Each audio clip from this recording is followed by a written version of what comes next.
You heard it, folks. We are live for the Bluegrass Brawl, and after tonight, the lives of these competitors will never be the same again. We welcome you all in here to Lexington, Fayette, Kentucky at the William Lundy Arena.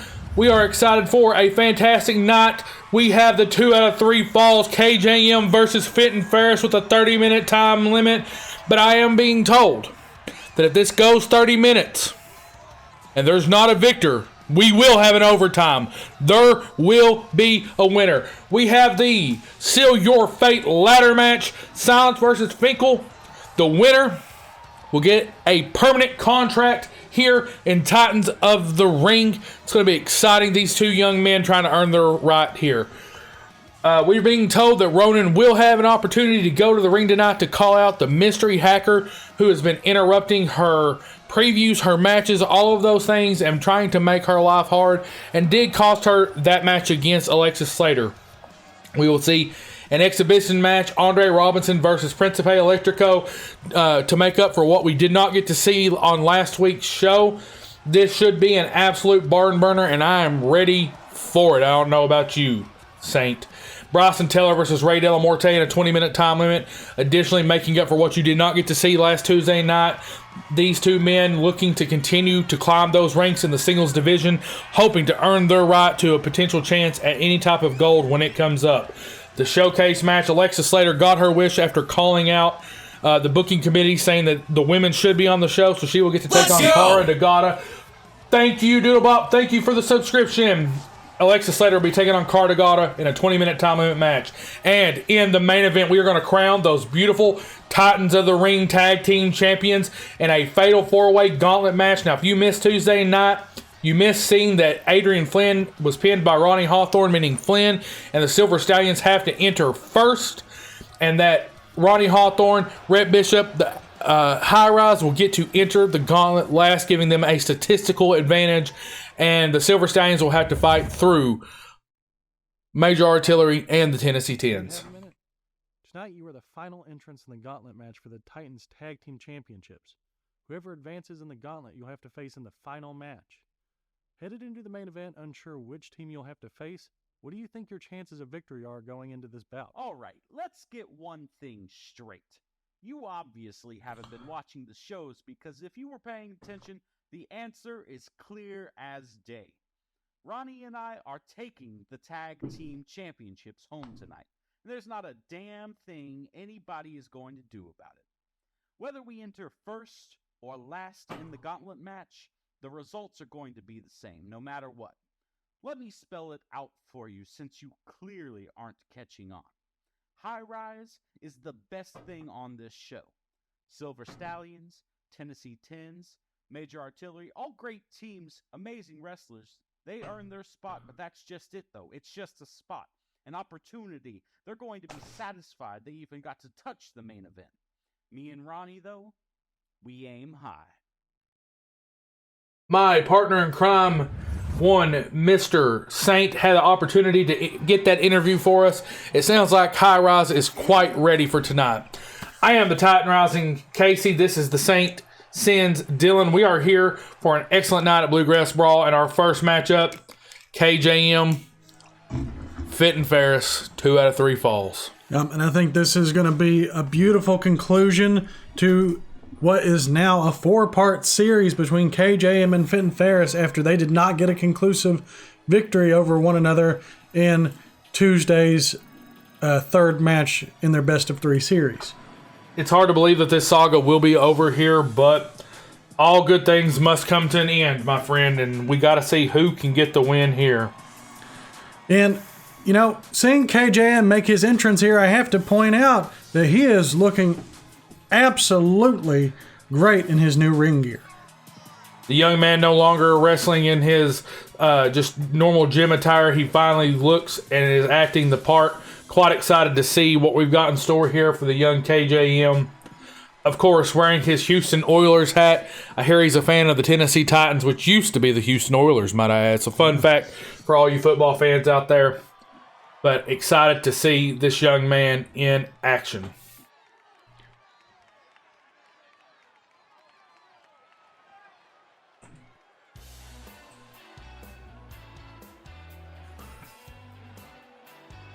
And up next, his opponent, Fenton Faris, who at the very start of Titans in week 2 had requested that he have these series of matches with KJM after seeing his main event debut in Titans in the very first week against Bryson Taylor and Principe Electrico. Fenton Faris was incredibly impressed with the performance he saw from KJM, even in his losing effort, and decided that he wanted to go up against him too.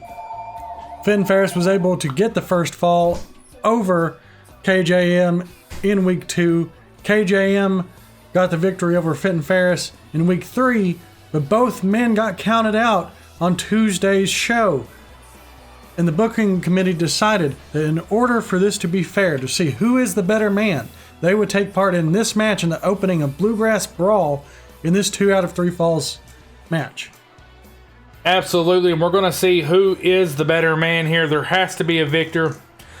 And after the stories that we've seen being told between these two men, the chemistry that they have in the ring, I have to believe that this could be the match of the night. And the fact that it's opening the card is going to just set the standard for everybody that follows behind these two gentlemen. After every match that I've gotten to see them in thus far, I could watch them in 1,000 matches. As you can see, currently matches starting. The scoreboard is 0-0. KJM comes out with a stiff left punch. Going for that suplex. Fenton Faris floats over and hits a chop block, taking out that left knee of KJM. What a maneuver there, flipping over KJM. You got to think he could have went for a quick pin there. Yeah, it would have been good to try to get it out of the way as quickly as possible in this match to get the advantage over the other one. Couple stomps there, but that third didn't quite connect. KJM hitting with that wonderful clothesline that he's come such accustomed to, and that's float over suplex. Yeah, and you have to think these men have been in the ring together already. 3 different occasions they've been in the ring together, and going for that quick pin might have got the advantage earlier, but now both men know that the other one is going to be trying for it. They're going to be trying to get these pins out of the way as quickly as possible. So they have to be smart with each maneuver, with each punch, and how they go about trying to get a point over the other.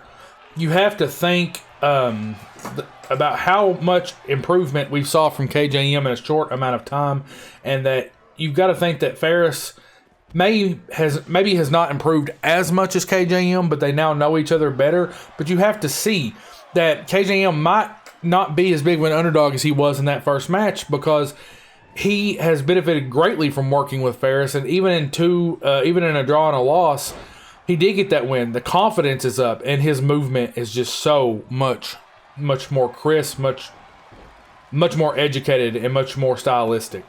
100%. KJ coming out with a roll-up victory. Oh my goodness, we're not even 2 minutes into the match. We're not even 2 minutes into the match, and he already has a victory. KJM now holding the advantage over Fenton Faris. It puts Faris on the back foot. Oh my goodness.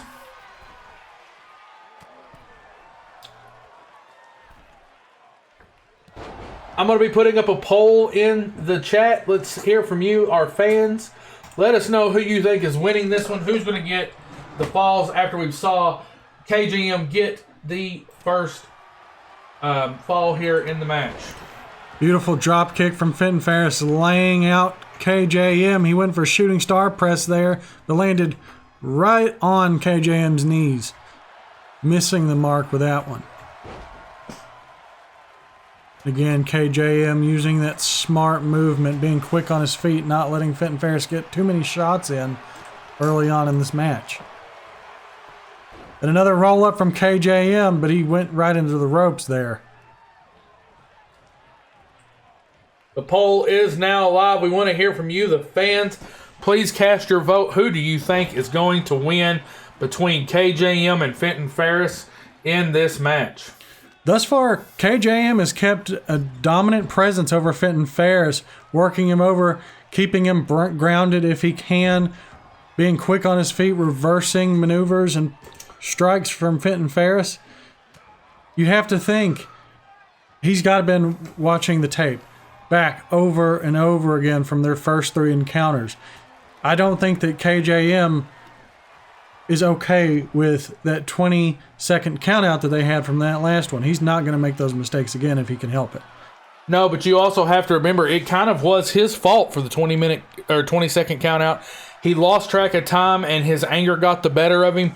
KJM is frustrated that he seems to not be able to get the upper hand on Fenton Faris. He thinks that he belongs here at the same level as Faris, but is having a hard time proving that, and he definitely feels it here.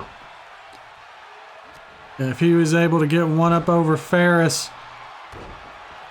all he has to do is get one more pinfall or one more submission, or heck, even if he was able to get Fenton Faris counted out, he would be the victor of this 2 out of 3 falls match.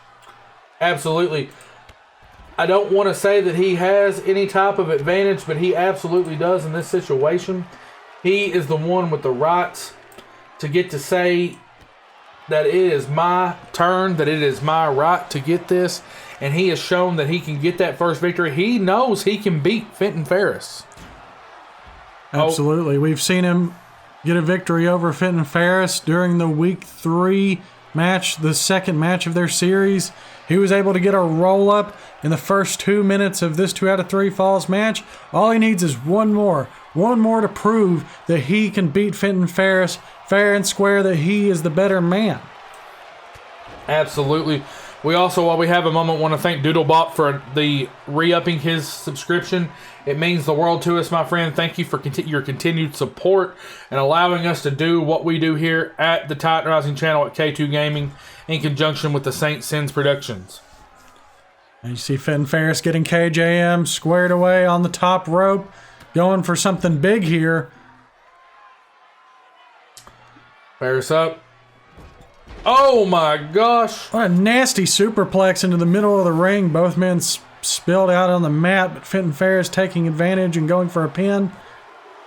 Only a 2 count for Faris here. KJM trying to keep himself alive. He doesn't want to get the score even again and allow Faris to have any type of momentum. All the momentum is still in KJM's corner, even if he is down and out at this moment. There he comes back with that clothesline.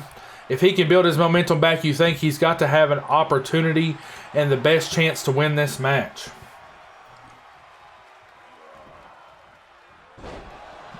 Backbreaker, neckbreaker combo there, dropping him to his knee and floating over. Absolutely beautiful. And you can see some of that, what you would think would be experience and knowledge from KJM. As we have been saying before Titans of the Ring, we had never seen KJM perform in the wrestling ring. But his know-how, how he knows to torque different parts of the body, how he knows where to strike. It's as if he knows the anatomy of his opponent. He knows the ins and outs of the ropes here. He has a high wrestling acumen. He is a natural athlete, the former all-star caliber baseball player. Looking to follow that dream up, played a little bit of AA baseball before being able to make that transition to pro wrestling when that dream did not work out. He said that this dream will work out and he will fight to the very last breath to make it happen. And you got to think with a win over Faris, he stands the chance here of making his name and showing that he belongs here in Titans of the Ring. As we continue to work towards crowning the champions here in our young company's life tonight, we see the tag team champions crowned. You have to think our first singles championship, what would be the champion of the company, has got to be right around the corner, and you got to think that a win here puts either one of these two men in the conversation that they have to be considered for that first championship crowning match. Absolutely. And both men already have a victory in the scorebooks, just facing each other in this best of 3 series onto this 2 out of 3 falls match. And so whoever comes out of this one, they already have a huge advantage in the scorebooks. It looks like Fenton Faris won the poll. People seem to think that Fenton Faris will be the one that gets the victory tonight. The fans have spoken, but right now KJM is saying that he's not going down without a fight. Roll up here by Faris. just a quick one. KJM says, nope, I'm the master of the quick roll-up, and that's not happening here in this game. Oh, my goodness, what a counter on that drop kick down to a stomp to the abdomen and the lower midsection of Fenton Faris. KJM torquing that face across that top rope. Once again, using that ring knowledge to his advantage, taking the ropes and using it as a weapon, which is 100% legal in this 2 out of 3 falls match. I have to tell you, the aggression by KJM is something we haven't seen up to this point, and I like it. I think the young man showing aggression, showing passion and fire, showing that he's willing to come out and fight to win this match. I think that's what the young rookie has to do. A lot of times rookies don't have that fight, that passion, and that drive. They're just happy to be here. KJM's not just happy to be here. He wants to win. He wants to be at the top of the Titans Mountain. Yes, and you could tell early on when these two started facing each other that they seemed to have a lot of respect for each other in the ring, both wanting to learn and work off of each other. But something seemed to shift. Something seemed to change in that last match we got to see them in when they were fighting outside the ring, going back and forth with each other, ignoring the referee's count, and just brawling. A straight-up brawl, KJM beating Fenton Faris down and not realizing that they had gotten to a 20-second count and both got counted out, much to the disarray of the fans. We saw a poison pill Hurricane Rana from one Mr. Fenton Faris getting a 2 count here in this match. Faris is still back on offense, but still down 1-0 in this match. Here he comes back with that flipping. Oh, he goes for the pin this time.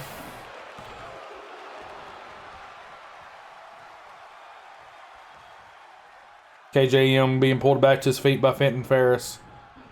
For those of you just tuning in for the first time, Fenton Faris, the man in the purple, versus KJM, the man in the black and white trunks. In our opening match here at Bluegrass Brawl, the best 2 out of 3. These two men have been in a 2 out of 3 series where they went 1-1 and caught a draw off one another. KJM with a quick roll-up. Fenton Faris in the opening match of the best of 3 series was able to get the victory, and then they went to a 20-count time limit, or 20-count count-out draw on the outside on this past Tuesday's episode of Titans of the Ring, causing for this match to be booked and put on the pay-per-view card because we have to have a winner. We have to see who can win when it's all on the line. And Fenton Faris here, both men have been pulling out all the stops with each strike. Fenton Faris been hitting harder with those kicks and using some of that acrobatic experience and skill he has, pulling out 2 sunset flips in order to try to get a quick pin over KJM. The first one he didn't go for a pin, but that second one he thought he was going to be able to use that to get a point and get back at the advantage over KJM. What I will tell you is, if this match goes to a time limit draw while KJM is still up 1-0, he will win the match even without the second fall. The only way this match goes into overtime is if it would end in a draw. There can be no count-out draw. And currently, right now, KJM could have the advantage by taking himself and Fenton Faris outside and forcing a count-out draw, because it would allow him to get a second victory as well as giving KJM or Fenton Faris one, and it would allow KJM to get that second victory. 2 count. No, not getting the victory there. We thought we could see KJM snag this victory. This young man wants it. He wants it. It's in his heart. He wants it more than he could ever tell us, and he said more than we could ever imagine. Flapjack there from KJM, laying Fenton Faris out on the mat, picking him back up. And going for a sleeper there, transitioning out of trying to get the pin over Fenton Faris, and then going for a submission now, maybe being able to tap him out or put him to sleep will give him the win in this 2 out of 3 falls, but Fenton Faris reverses it with a jawbreaker. 13 minutes has elapsed in the 30-minute time limit. Faris with a roll-up, only getting a 1 count before KJM was able to kick out. KJM is busted open. We can see that crimson mask starting. Both of these men are busted open at this point. These 2 men aggressive, ready to go, ready to fight it out, and they want to see who the better man is. KJM with that running drop kick in the corner. Pulls Faris to his feet, sends Faris back into the corner. KJM's tired. You can see him sweat that small misstep in his step as he walks. Arm drag onto Faris off the top rope. You can tell that almost 14 minutes into this match that both of these men have already worn each other out, used up a lot of their stamina trying to get the advantage and victory early on in this match. You can see the sweat dripping and pouring off of Fenton Faris. You can see the limp in KJM's step as he tries to take on Fenton Faris here. Drop kick to KJM, or Faris's knee from KJM. What's KJM setting up here for?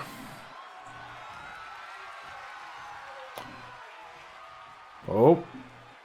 He's torquing that arm, but Fenton Faris punching that gut, doing whatever he can to get out of it.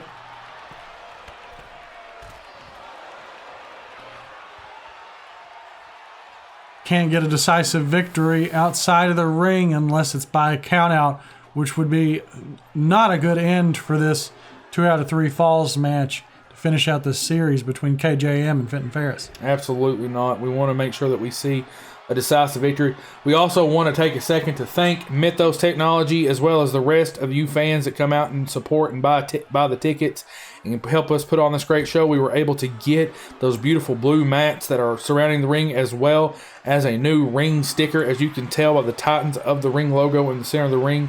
This is what your continued support has done for Titans of the Ring, and we absolutely thank you for it. And as we continue to grow, it will be because of the great companies that want to sponsor, as well as the great fans that keep buying tickets each week. Faris working over KJM on that outside. You've got to think that they have to remember they cannot let this go to a countout. Faris absolutely right now cannot let it go to a countout because it gives not only KJM a victory and him a victory, but that will give KJM the second victory and allow him to get the win. These two men have went 15 and a half minutes. Continuing on, here we are at the steps. Oh my goodness, throwing Fenton Faris into the steps. You fans, you had voted for Fenton Faris to get the victory in this best 2 out of 3 falls match. But here we have 16 minutes about elapsed in this match, and Fenton Faris has not even been able to get a 1 point. KJM going for another victory roll up there, trying to get another point over Fenton Faris. Hey, if it ain't broke, don't fix it, and he's already shown that he can beat Faris twice with a quick roll up. You got to think, is that his kryptonite? Is that Faris's downfall? Is those quick roll ups? Yep. 2 have already put him down. 1 in the week 3 match that they had, and 1 here at Bluegrass Brawl. Hopefully, that is not what puts an end to Fenton Faris. Both men wanting a decisive victory in this match if they can help it. Faris going for the pinfall after that double axe handle on the outside. Getting a 2 count before KJM found his ability to kick out. Drop kick by Fenton Faris. Things feel like they're reaching a fever pitch. Crucifix pin. Whoa. Whoa. KJM saying nope. Fenton Faris continue to roll through. Both men fighting for... Oh, Fenton Faris gets it into the pinfall. 2, 3. Fenton Faris got his first point over KJM. Both men now tied. All it'll take is for 1 man. Oh my gosh. Faris with that rolling boot. Fabulous spinning heel kick from Faris, but it got a kick out from KJM. The heart of this young man saying, I don't care what you hit me with, I will win this. That put him down in week 1. You think it would have put him down here? I don't know. These men are running off pure adrenaline, and they do not want to lose. Fenton Faris, KJM both 1 point away from having a decisive victory in this match. So if that didn't put KJM down, Fenton Faris is going to have to go back to the drawing board, see what he can do to keep KJM on the mat for at least 3 seconds. KJM throwing Faris between the steps, trying to use those to his advantage to continue work on the outside. Oh. Lifting him up on his shoulders. Oh, but his back gave out on him. Tired from almost 20 minutes of a beating from Fenton Faris. Both men going at each other, wearing each other down. So tired, he could barely keep him up on his shoulders. KJM stalking his opponent, waiting for him up. Sets him up. Is this it? KJM told me he calls this move the cycle! Oh my goodness. One. He's got him. What? Why would you do that? He broke up the pin himself, not satisfied with what he's done to put Fenton Faris down. And that could have very well been a 3 count. Young man, you get the victory. Oh, you gave Fenton Faris an ounce of life, an ounce of light, an ounce of breath, and he is going to make you pay for that. That absolutely could not be given to Fenton Faris. You've got to think if KJM ends up losing this match, that's going to be the moment he looks back on and has the most regret for. Why would you do that? It has to be because he has such anger and such aggression that he wants to prove that he can beat Fenton Faris convincingly. But I thought that was convincing. Yeah, you would think so, but the ego of KJM is starting to get the best of him. You saw it Tuesday when they got counted out at the behest of KJM trying to beat down Fenton Faris outside the ring, forgetting they needed to get back in so that way he could take the victory. And now you're seeing it here, not taking the pin when he very well should have.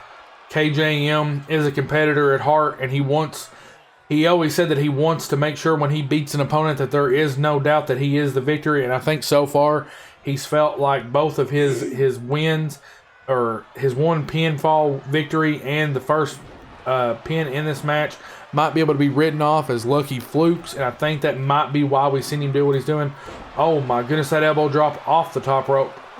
And in the ropes, Fenton Faris, so dazed and confused, he didn't pull KJM away from the ropes to make sure that that rope break didn't happen.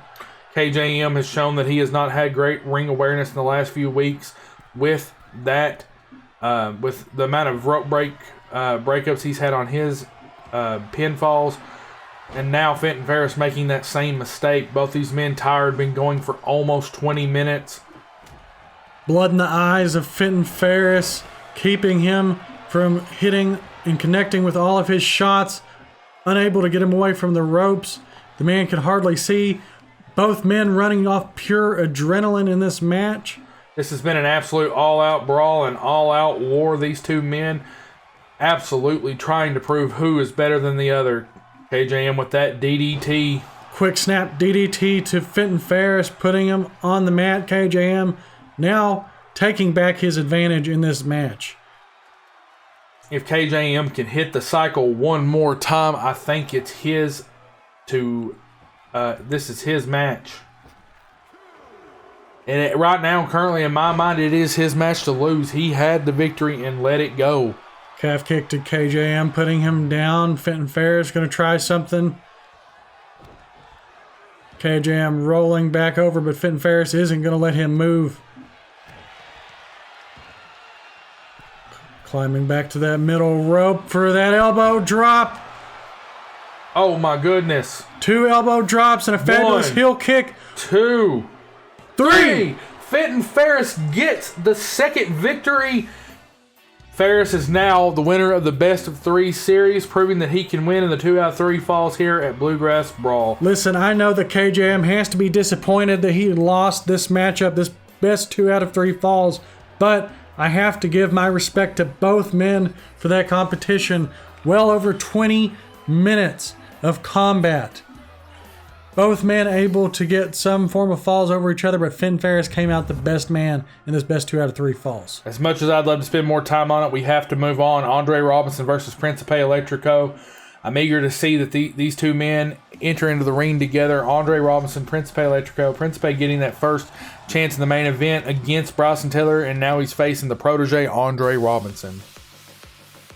Last week, or on Tuesday night, there were travel issues, and Principe Electrico and Ray De La Morte were not able to make the show. So we're finally getting to see the return of these two men. And up first, we've got Principe Electrico. Yeah, both Andre Robinson and Bryson Tiller have taken issue with the luchadors of Titans of the Ring, Principe Electrico and Ray De La Morte.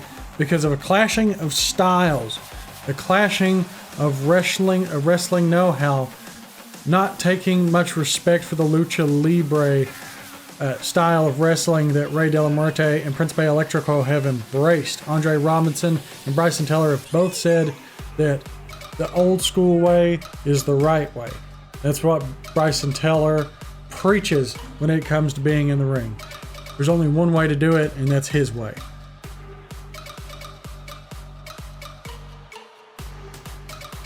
Electrico looking real serious coming into the ring here. He doesn't have that signature smoke. He's just here to fight. Príncipe Electrico, he said that this match is about more than a win or a loss to him. He said he felt insulted for his country, for his pride, his luchador background. Said that watching them take on those two young luchadors on Tuesday night angered him so deeply that even a 1-2-3 might not be enough for how he feels about Andre. Oh my goodness. Look at Andre Robinson. Andre Robinson with the new drip, that lovely robe, those red gloves. He is ready to fight, and he's ready to do it in style. You have to think this is also to add a little bit of insult to injury, that he's showing that flash, glitz, and glamour going against a man who is so angry and ready to fight him that he was willing to walk out and put on a little bit more of a show. Andre Robinson and Bryson Tiller looking to embarrass the luchadors. Robinson coming out with that new ring gear. And here we go. Referee ringing the bell. Príncipe Electrico out the gate, coming in with a clothesline to Andre Robinson, putting him down on the mat. Quick drop kick on Andre Robinson. He said he was angry and said that this match was about more than a victory. It was about proving that his country will not take that level of disrespect, that his style, his acumen will not take that disrespect, that Lucha Libre is strong in the hearts of the fans and in him, and says that if Andre Robinson and Bryson Tiller have a problem, that he and Rey de la Muerte will prove that they are the ones that will stand up and fight for their style, for their love, for their passion. 100%. And on Tuesday night, due to the travel issues, Príncipe Electrico and Rey de la Muerte were not able to make Titans of the Ring. Bryson Tiller and Andre Robinson took it upon themselves to handpick their opponents that night, and they chose two luchadors, and I'm not even really sure if you could say that they were luchadors, because they didn't have the glamour, they didn't have the style, they didn't have the technical know-how. Bryson Tiller and Andre Robinson picked those two opponents to send a message, to say, hey, we're going to embarrass these two wrestlers, and we're here to embarrass you at the Bluegrass Brawl. Absolutely. They wanted to send a mind games message to get in the mind of their opponents. And I hate to say it, I think it worked by what we're seeing from Príncipe Electrico. The only problem is that it did get in his mind, but it's gave him nothing but pure fire against Andre Robinson. Crashing and burning to the outside. Spilling to the mat, giving Andre Robinson the advantage there. Throughout this whole match, Príncipe Electrico has had so much fire. It was a pure risk for Andre Robinson. It backfired up until that very moment where Príncipe Electrico crashed and burned. Andre Robinson was absolutely struggling to get back into this match. Oh my goodness, a power bomb onto that corner. That move that he has learned from his mentor Bryson Tiller. Bryson Tiller with the power bomb as his finish, showing us that he can put away anybody with that, and Andre Robinson using it here to great effect to damage his opponent. Yeah, Tiller definitely watching in the back with a smile on his face after that power bomb to the barricade. But that did not put a smile on Bryson Tiller's face. Andre Robinson hung around on the apron just a little too long and gave Príncipe Electrico a chance to come back in and hit that cross scissor whip and then a drop kick into the corner. Príncipe Electrico keeping up with the offense here. Off the top rope, splash onto Andre Robinson.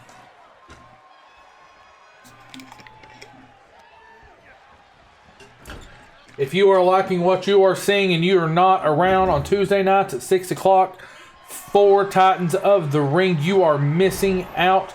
That arm drag off the top rope. You need to come and tune in with us weekly and get to see the best wrestling on the planet. Titans of the Ring, Tuesday nights at 6 o'clock. This is our first monthly special. Little bit, I think he was going for a springboard move and missed the ropes there. I think he's having a bit of a struggle. That anger's got him kind of blinded right now. After that power bomb under the barricade and some of the brutality that Andre Robinson has been showing, Príncipe Electrico is going to miss some of those shots there.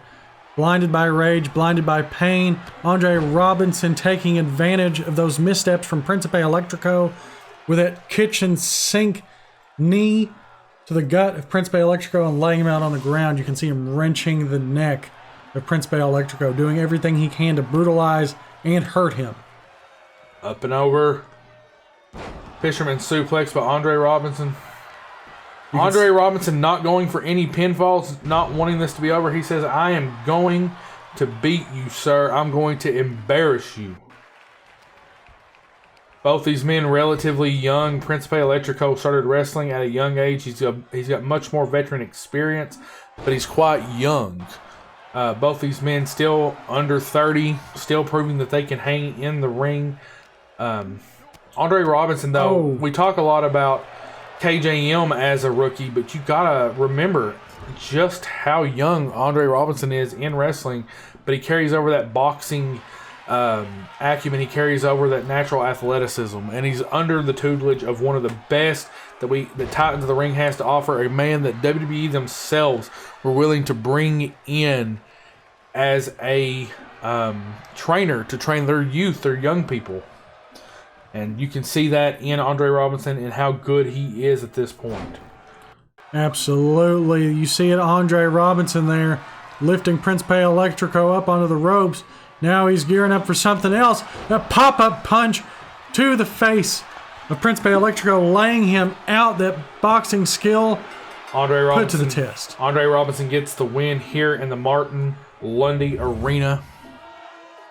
Absolutely, that victory, that 1-2-3 here in Lexington, Fayette, Kentucky, showing again just that he is one of the top men in the ring, one of the upper echelon the Titans has to offer. Yeah, and there you see it, Andre Robinson standing tall. And now on to our next one, Alexis Slater versus Cara DeGata. We saw her on Tuesday going to the booking committee, and she had posted a tweet saying that she thought it was awful that Bluegrass Brawl had a huge card, but not a single women's match was on that card. So she went to the booking committee. She requested a match as she had a victory herself over Ronan. We saw some of that interference that during our broadcast that had happened. Whoever this mysterious hacker is that has been stalking Ronan was able to give Alexis Slater that advantage. And Alexis Slater went to the booking committee and say, we need a women's match on the card for Bluegrass Brawl. Out comes Cara DeGata, who was able to be booked in this match due to the fire and the tenacity and the integrity of Alexis Slater. The booking committee agreed that there should be a match, and that they were hoping that they would have a chance to book Ronan or Alexis, and that Ronan would refuse to face anybody other than who this mystery hacker is. And so Alexis coming forward allowed them to have the opportunity to put Alexis in this match with Cara DeGata.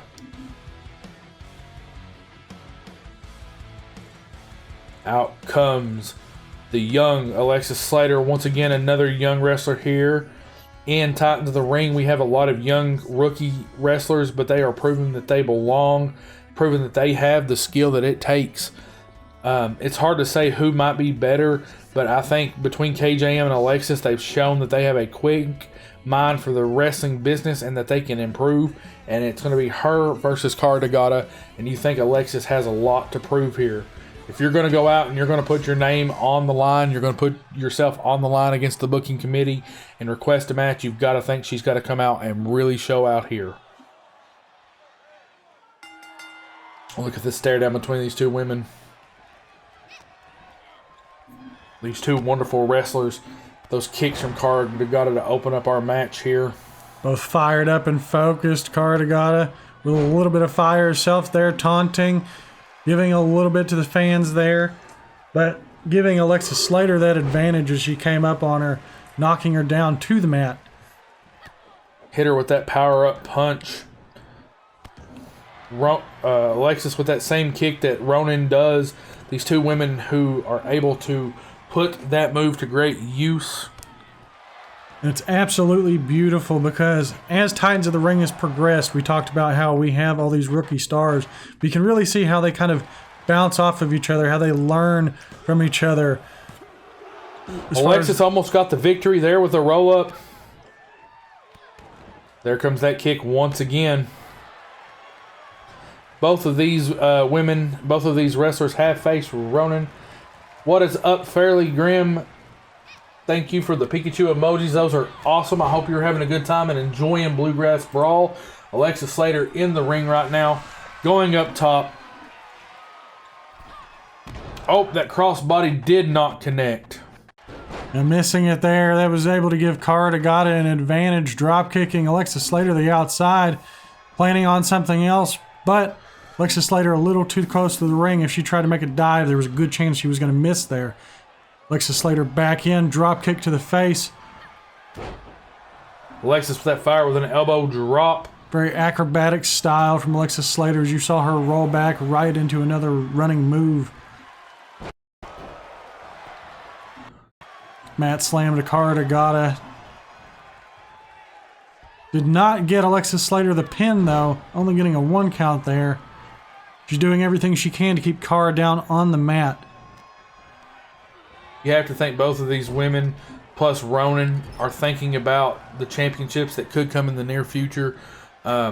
We know that we're crowning our tag team champions tonight, but there will be a women's champion here in Titans of the Ring, as well as a champion of our company that we will continue to be putting on for the men. That will be coming in the upcoming weeks. We'll have more information for you as we go, but we got to think that any win here at a pay-per-view almost counts as almost double the weight of just of a normal win on the weekly show. Yeah, if there was ever a time to make yourself known, to make a name for yourself, doing so on a bigger stage is always going to help you. New outfit for Alexis. I believe she wore this a couple weeks back when she faced Ronan for the second time. Went for a quick pin, got rolled up there by Cara Tagata, and put her back on her back. Neither women able to get the victory there. There again, seeing that kick from Cara Tagata that she picked up from Ronan. And as I was saying earlier, these women, these matches they've been having have only improved since the beginning, all learning from each other, picking up new moves for the moveset as Cara Tagata goes for a pin over Alexis Slater here, but Alexis Slater kicked out at 2. Alexis went for that crossbody earlier and crashed and burned. Cara Tagata was able to connect with it and go into a pinning situation. Now, Alexis Slater back into the corner, counters out, puts Cara in the corner herself, hits her, nice rolling move, and a drop kick. What a nice sequence from Alexis Slater. A very smooth combo, using her body as a weapon, rolling out, and then a drop kick to Cara Tagata, and then a clothesline, bringing her down to the mat. Alexis Slater has been very impressive in this match, showing exactly why the booking committee has done a good job putting them on this SSC Saturday special event. Rolling through with a head scissors there. Whipping her over. Alexis back to the top rope. Alexis, be careful. You crash and burn. This could cost you. Hitting that crossbody to the outside. If that had been in the inside, you think it probably could have got a 3 count. She had missed it earlier, but that was now her advantage as she connected this time. Alexis Slater resting up, letting her body rest as she's taking a beating from Cara Tagata here in the first 5 minutes of this bout. Stiff elbow to Cara Tagata, putting her back down on the mat. Those quick shots. Alexis Slater loves the competition. She loves the competition, but she knows she's going to have to hit hard if she's going to pick up a victory over Cara Tagata. Drop kick by Alexis Slater to Cara Tagata. Cara Tagata rolls through when Alexis goes for that double stomp move into a package pinning situation. Whoa, not even a 1 count. Alexis says, nope, nope, nope.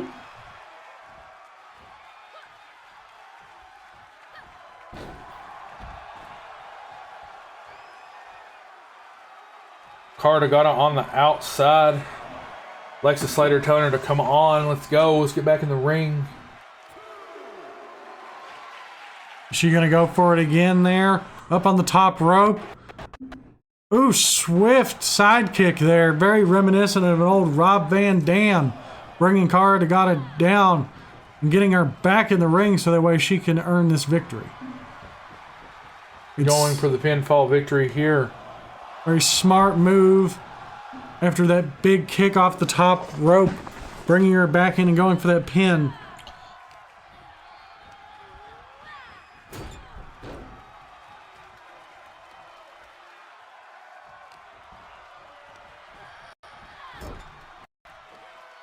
Alexa Slater getting Cara Dagata up on the top.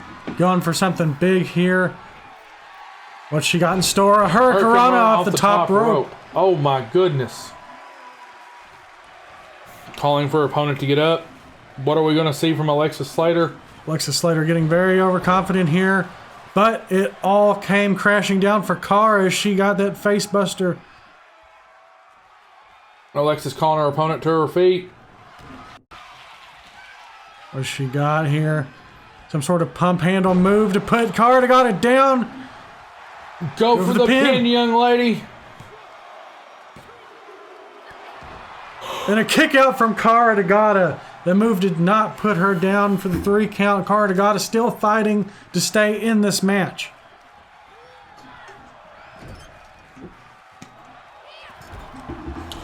Alexa's back on offense. Are we going to see that drop kick one more time? And we absolutely do. Yes, the sequence worked for the first time, so she went back for seconds. Throwing Cara Dagata into the other corner. Trying to go for it again. But third time is not a charm as far as that goes. Cara Dagata rolling her over for something here. A submission move. Is she going to be able to make Alexa Slater tap?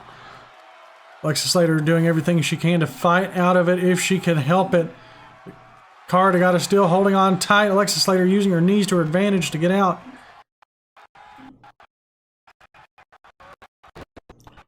Both women crashing and burning on those running attacks. There's that kick one more time. As we say here in Titans, if it ain't broke, don't fix it. Absolutely there. Snapmare over into a submission hold. Come on. Torquing the arms of Alexa Slater, doing everything she can to get her to tap, but it wasn't enough. She had to let go. You could see that move was not going to... Oh my goodness, that running kick. Brutal kick to the face there. And then another to the back for good Oh, that measure. double foot stomp. Oh my goodness. One thing you have to say about Cara Dagata is she has absolutely well-educated legs and the ability to use them. I do want to let you all know that we will be taking a short intermission at some point during this show to give you all an opportunity to ask questions. It'll be a short 10-minute intermission with an Ask Me Anything kind of setup where you can ask Dylan and I anything you want to know about Titans of the Ring, anything about the characters, things that you want to know. It will be kind of, as we call it, out of the metaverse. So you'll be able to have that conversation and get to know things behind the scenes that you might not get to know just by watching the show. Double axe handle off the top rope from Cara Dagata. Alexa Slater spit on the mat. Cara Dagata going to go for that pin. 2. Alexa saying, no way, Jose. These women have been going for almost 10 minutes. Putting her back in that hold there. Trying to get Alexa Slater to tap out. Will she be able to do it? Will she be able to hold on? Slater taps out. Slater taps out to the catatonic lock. Cara Dagata has shown that she is the victor. What does this mean for Alexa Slater to go out on a limb, to call out and get awarded a match and not be able to walk away with a victory? It must be absolutely disappointing for that young woman. But for Cara Dagata, that is a victory in the books. Maybe one day she'll be able to earn her shot if we ever have a singles title for the women. Up next, Bryson Tiller versus Ray Della Morte. We saw Andre Robinson make a little bit of quick work after taking advantage of the anger of Principe Electrico. I got to wonder, how angry is Ray De La Morte at the actions of Bryson Tiller and Andre Robinson, and is that going to affect him in the same way as Principe Electrico, or was he able to watch and make that decision that he has to be better? I'm not completely sure, but Ray De La Morte's coming out here, fired up, ready to go. That spooky presence of Ray De La Morte, but I'm not so sure that that will shake a man like Bryson Tiller. Bryson Tiller believes in his own macho persona. He's not going to let the face of death scare him. Absolutely not. We're excited to see Ray De La Morte back in action. As we mentioned earlier, there was travel issues that kept them from appearing Tuesday night in their scheduled matches, but they are back here to perform tonight for you, the fans, and we're going to see just what comes of it.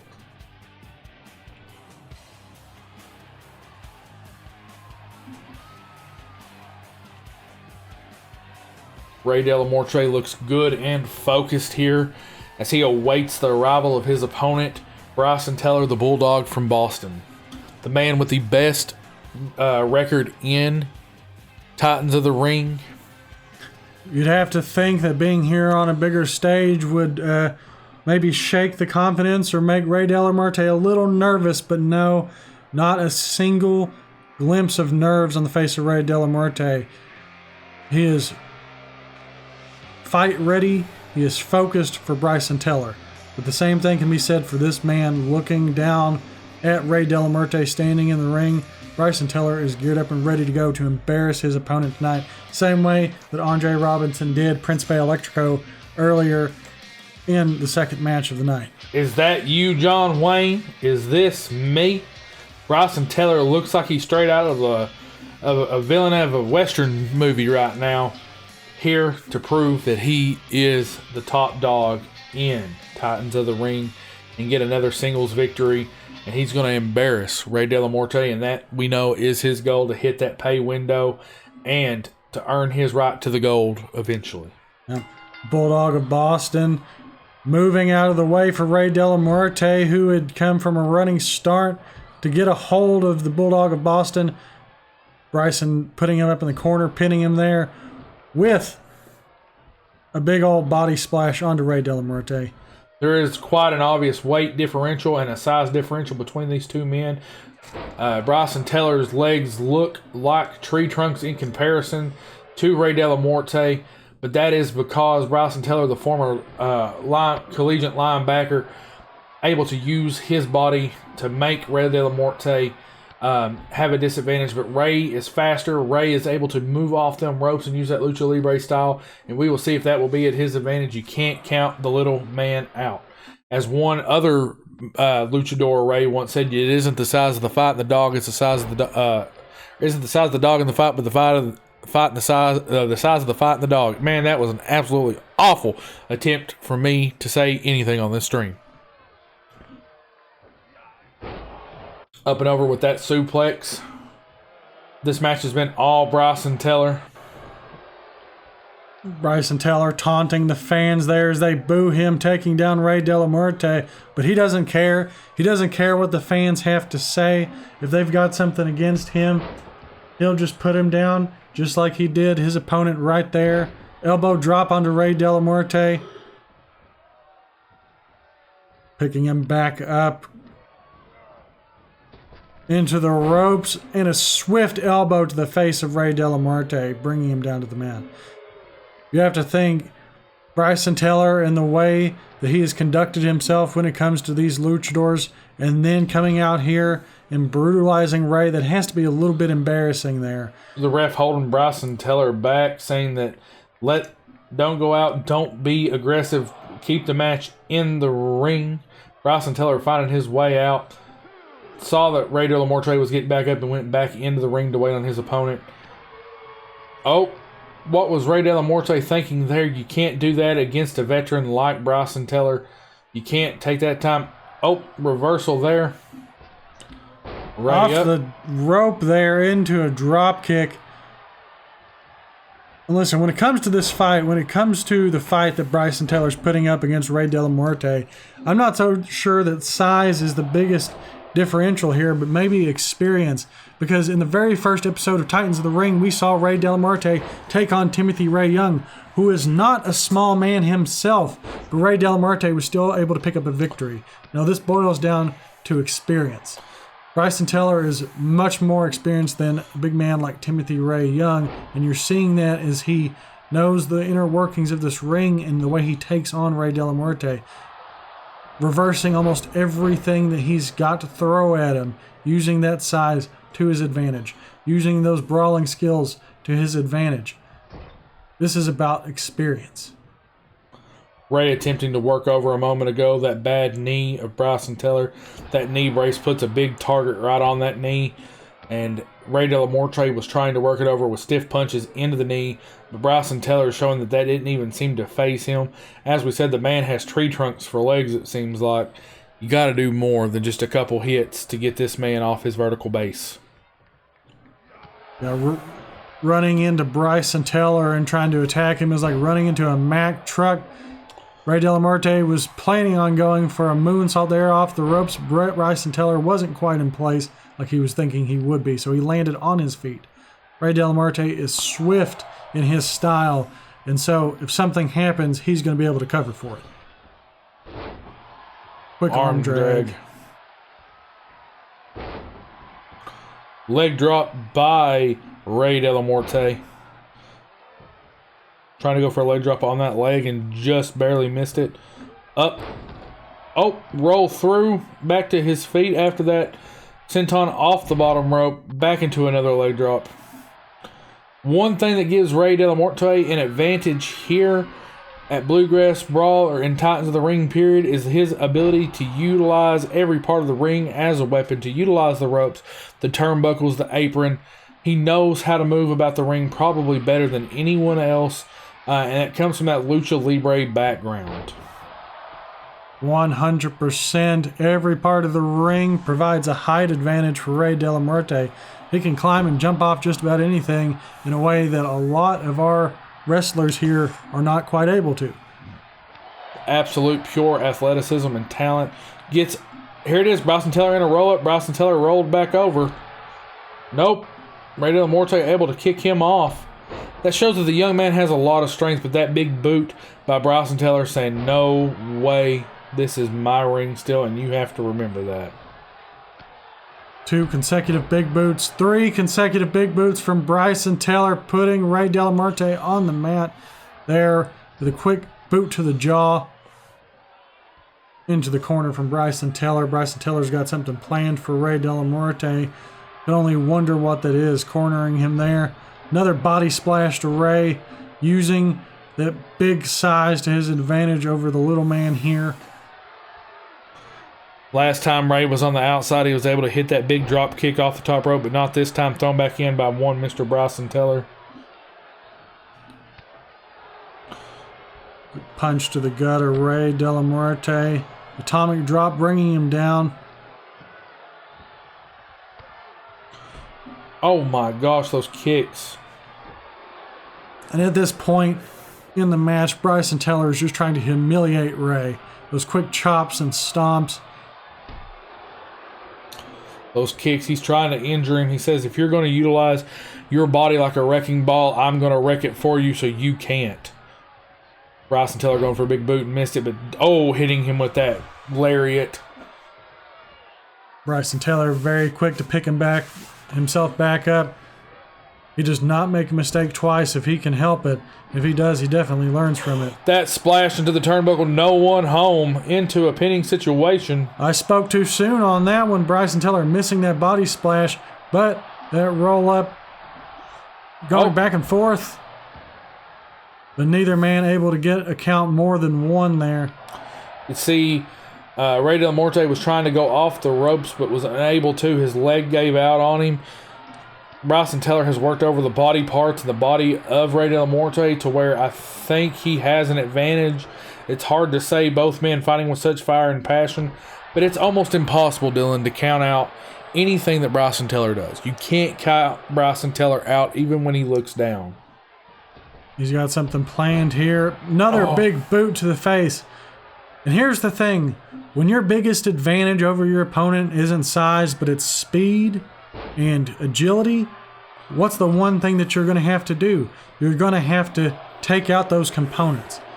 Bryson Tiller taking out the components that would make Ray de la Muerte victorious here, being his speed and agility, by making sure that he can't walk, he can't run, that his body is so sore he won't be able to climb the top ropes to jump off. A big bear hug here. Crushing the spine of Ray de la Muerte, but Ray de la Muerte trying to power out here.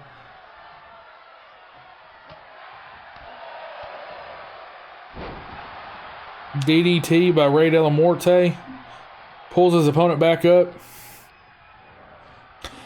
Surprised he didn't try to go for a pin after that move. It would have been great to see him try to put this match away. Bouncing off the corner. Quick shot in the corner there to Bryson Tiller. Ray de la Muerte foot hitting the face of Bryson Tiller as he went for another leg drop. Didn't quite get all of it there, but just enough to keep Bryson Tiller on the mat. Boot to the face. Back into the corner.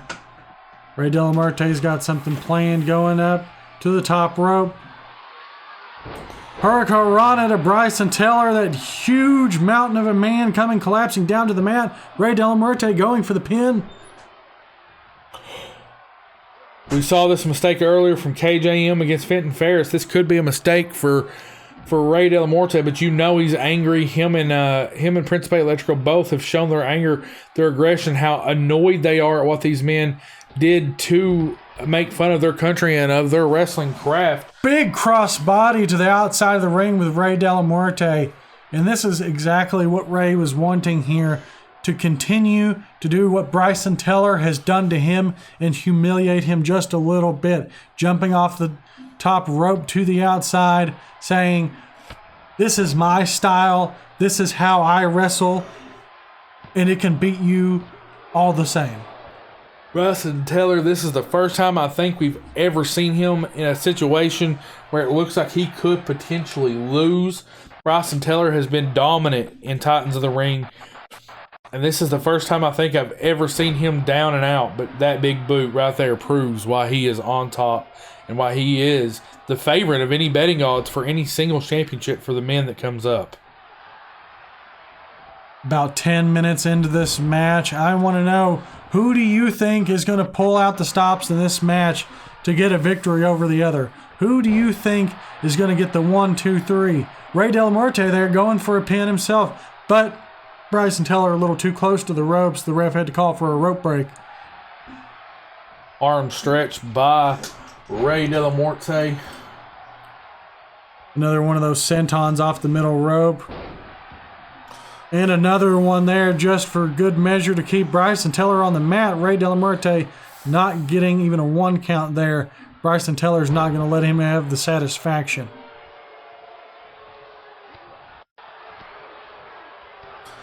Bryson uppercuts, the kick, the headbutt. Bryson Tiller said, "If you're going to fight me, you're going to have to fight harder than that." Oh no. For a pile driver there from Bryson Tiller. You've got to think this match is close to being over. He could have went for a pin there, but I don't think that Bryson Tiller's quite ready for it. He's got something else up his sleeve. Double axe handle to the back. I think he wants to maim his opponent just a bit further. This, more than just about a victory right now, is about embarrassing his opponent. We often talk about how Bryson is very smart, very educated, and knows to go for the victory, go for the win, and prove where he's standing. But I think he's got a little more stake in this one and wants to say, I am better than you, and my way is better than your way, and I'm going to show you, and I'm not just going to beat you, I'm going to embarrass you.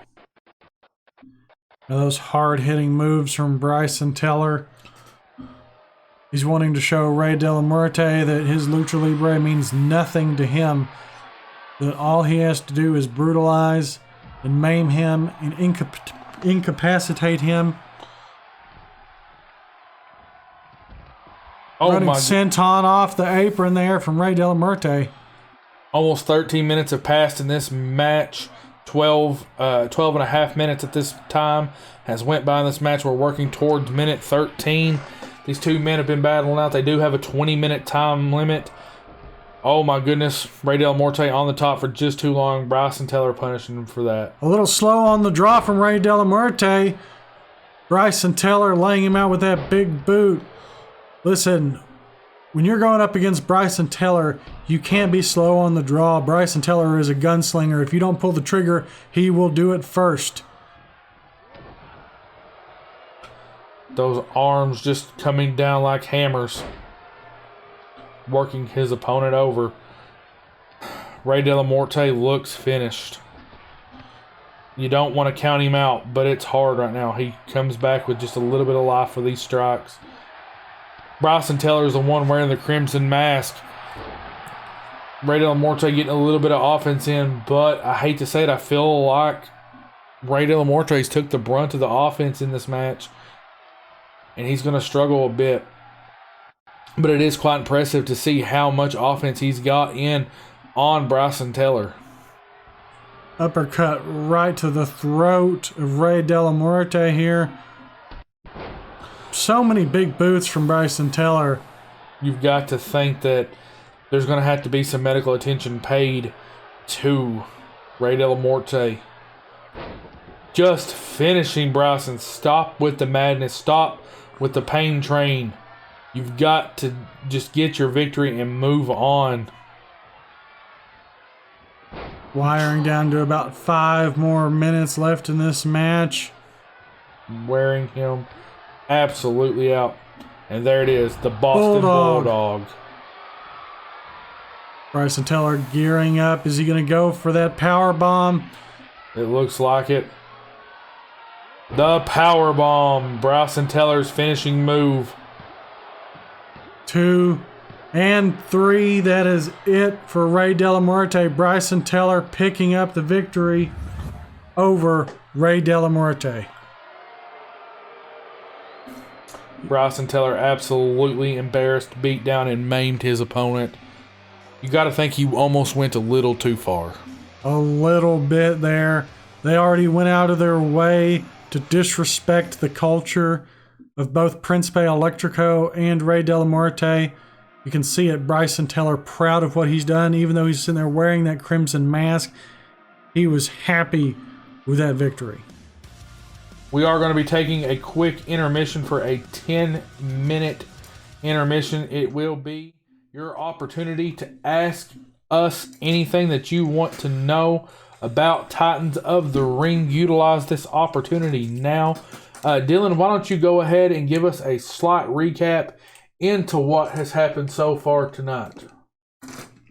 So thus far in the opening match, we got to see KJM and Fenton Faris close out what has been a nice series of matches that they've had in the first 4 weeks of Titans. It is all built up to that moment. In the first week, KJM was in a 3-way dance main event between Bryson Tiller, Principe Electrico, and of course KJM himself. He put on a very impressive showing where Fenton Faris challenged him to a best-of-3 series. In the very first match, Fenton Faris, as skilled and experienced as he is, was able to pick up a victory over KJM. Howdy guys, welcome back in here. I hope you're able to see us and hear us live right now. We had a little bit of a technical issue that we are working to resolve right now. I do apologize. If you are still with us, if you're still watching, thank you so much for hanging out through all that. We do, like I said, we do apologize. But we are back. Hopefully this is resolved now. Trying to figure out what is going on. And what happened, we had no internet issues, but as I said, we've been having a lot of issues with our equipment and things like that here lately, which has led to a lot less weekly streams. But thank you for hanging out. To answer your question, Doodlebop, that you asked while we had to go down, I went ahead and typed mine out, but that's my answer to that question, Doodlebop.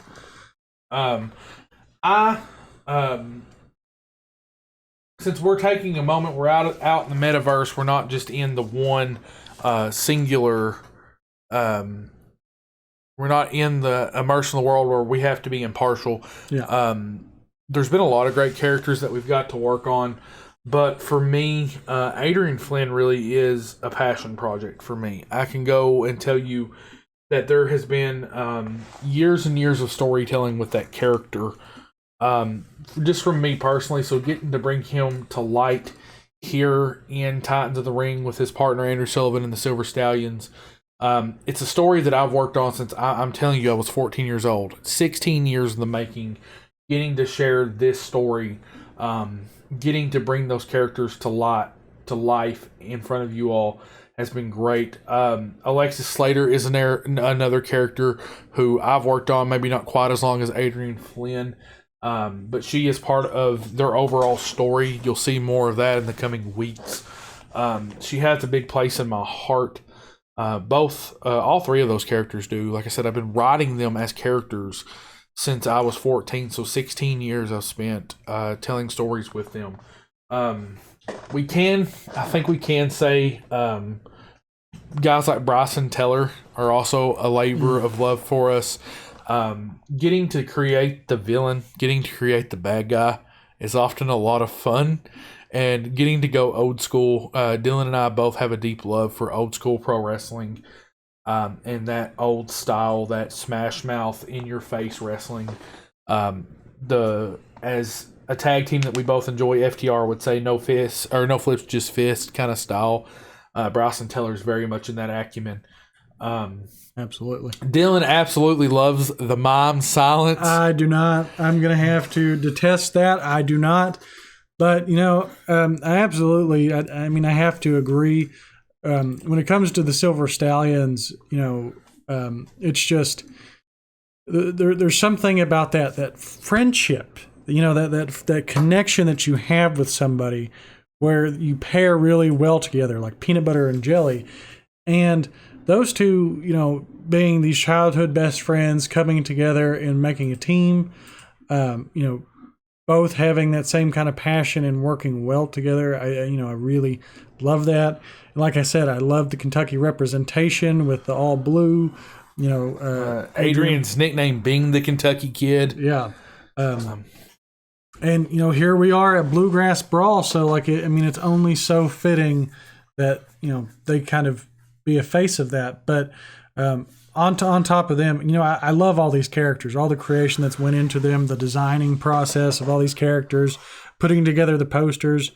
I really love them all, but if I have to pick one, outside of that, I would have to say Ray de la Muerte.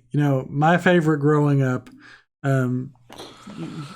Classic '90s Undertaker with that spooky aura coming down to the ring. There's just that dead stare. Kind of no selling everything.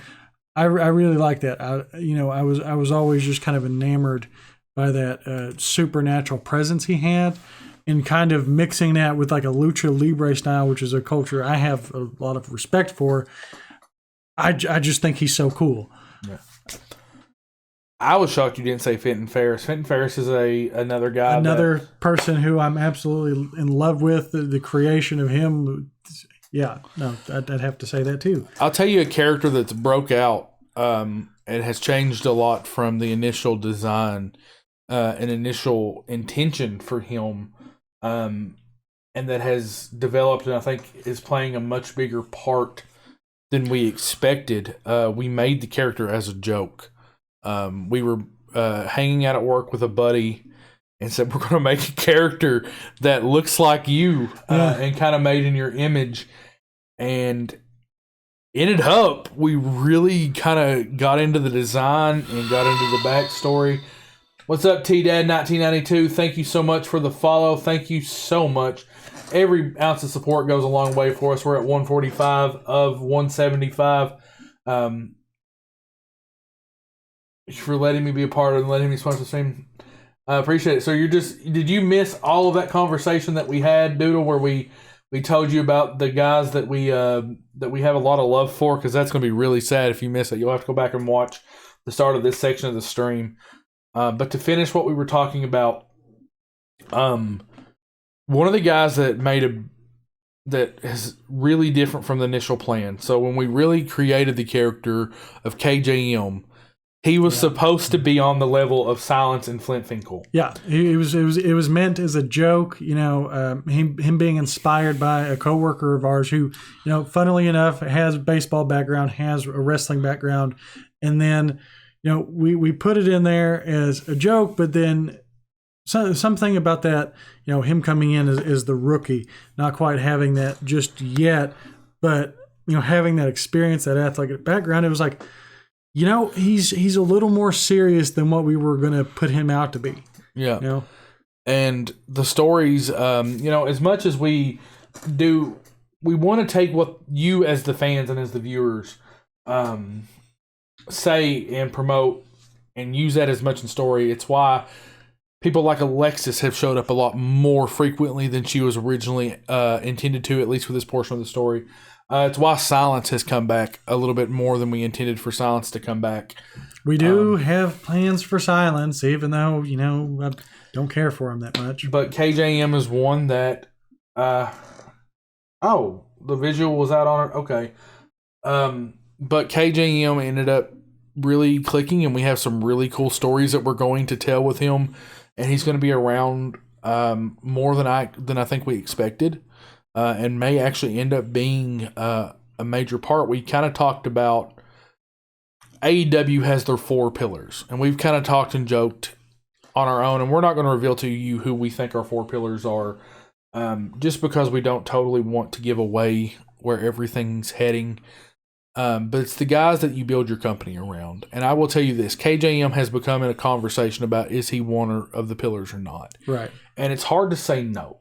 It's really hard to say no for KJM. We'll tell you all the quick story of how Silence came to be, and we'll get back into the action, just so you guys can have a bit of understanding as we talk about who our favorite wrestlers have been. I love Silence. You do? Well, it's good you love him. I had not played a WWE game in quite some time due to the just absolute hot mess that was WWE 2K20, and anybody that played that game can attest that game it was so bad. It was an awful game. That game is the reason why there's not a 2K21.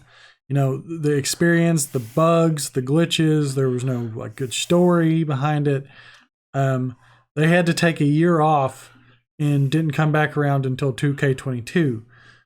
But I was able to convince my good old friend Casey here that he needed to maybe take a look at it before we got into this Titans process. T-Dad 1992 happens to be one Mr. Timothy, happens to be my best friend going since 3rd grade, a man that I've spent much time at growing up with, said that he was afraid to message in our Twitch chat. So, no. So, Tim, you need to message in the Twitch chat. There's not going to be enough of that. You ain't hiding, my friend. We've been through too much together.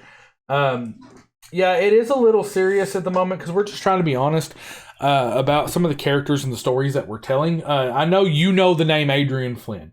You've heard that name since we were 13, 14 years old. You've been around it. So, Adrian Flynn is a character that you see here in Titans of the Ring. Yes, for years. Yes. And he is one of our characters here. But so we go back and we're talking about how I got back into the WWE games and what actually sparked the Titans of the Ring conversation. Dylan convinced me to pick up WWE 2K22, and we did a My GM mode, which Tim can tell you was my favorite mode in all the old pro wrestling games, the SmackDown vs. Raw games. I would play My GM over and over and over again. Beautifully crafted mode. I'm glad that they were able to bring it back. And you could hire jobbers, which in pro wrestling talk, a jobber is someone who eats the pin. Somebody that goes out to get a loss to make another person look good. And that's kind of what we brought Silence in to be here. But we hired a guy that was a mime named Silence from the cards of people you could take because he was really cheap. We said he could lose. He got over with the fans in the game's fake fandom, when we had to keep re-signing him, and he got to go on to main event WrestleMania against The Undertaker in a Hell in a Cell match, and it absolutely has angered Dylan to no end that this character worked. So when we were talking about doing this, one of the conversations was, we're going to have this character. We don't care if it's comedy. We do want to have a few comedy. Silence is golden. We do want to have a few comedy characters. We want to provide wrestling of all varieties for everyone. As much as I'm a technical prowess guy and I like old school wrestling, and no, I'm not super crazy about comedy wrestling, but I believe that all wrestling has a place. Yeah. And it absolutely promotes. And if it can make one person want to tune in weekly and keep watching because of that character, then it's good for pro wrestling, whether I like it or not. We don't have to enjoy or like everything everybody else does. But as people that are creating a show, booking a show, and building a universe, it's our job to put out a product that you all want to see. And if you like Silence, if you like the Jester, Flint Finkel, the man with the purple mustache created by another coworker of ours, we have other ones that are upcoming. And I mean, we've got funny names for them. We have one guy based on Ric Flair named Dick Fancy that will show up soon. We have a wrestler that you're going to see in the next few weeks named Harry Combs, who is a barber. He's on Tuesday's show. Yeah, Harry Combs is going to be on Tuesday. But all of that's to say that this has been such a labor of love. We've created a lot of characters, and we thank you, Doodle, for asking who are some of our favorites. And there's a lot. I mean, to be honest, every character we've created has something in there. And every character you see, except for like maybe if we call them local talent, or we call them, or we don't really give them a name, such as the luchadors that we saw last Tuesday. Those are characters that we do have to be jobbers, to be enhancement talent, when we want to give people a win without necessarily giving other people a loss, and to build the story. And if the story works, it's when we use it. Like we could use the jobber luchadors to kind of say, oh, this really angered the duo of Rey Del Muerte and Principe Electrico. Yeah, it's one of those things where, they take part in a story and help it progress, but they're not necessarily they're not bringing it down, or they're not overriding it by being too much. They're not going to have these big extras. Think extras in a movie or in a TV show. They're not going to have these bigger than life personalities the same way that some of these other characters you see do. But I will tell you, if they have a name and you can tell that there's a little bit of effort that's went into them, we do have some type of story for them. There's a story out there for them. Right.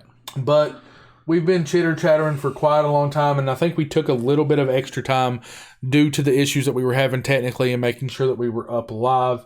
Doodle says, I also want to say, because I think someone said it in Discord before, that they don't think they would be able to follow the stream because they don't know wrestling, but I know absolutely nothing about it, and I'm loving every stream. Thank you so much, Doodle. Thank you for your continued support. We hope that we get to create a universe that you as a fan can come back and say, maybe I don't understand perfectly, but I learn from it. And that's something that we want to do, and we want to create the Discord.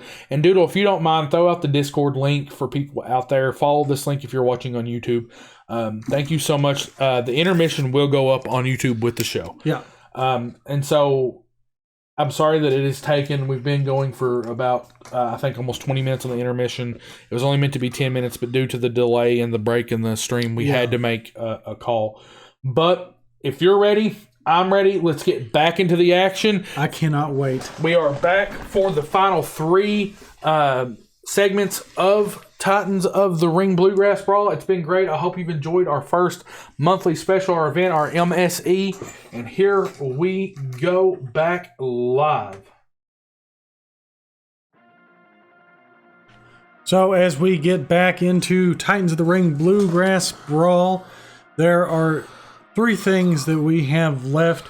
It was said earlier tonight that we would have a seal your fate ladder match between Silence and Finkel. It's something that we were just talking about. Tonight's main event, the Titans Tag Team Championships, are on the line. We will have a champion crowned. The Seal Your Fate ladder match that we were just speaking of between Silence and Flint Finkel. Going one-on-one, winner gets a full-time contract, and Ronan will call out her mystery hacker, the person that's been causing her life trouble. And here we see Ronan coming to the ring now. Yep.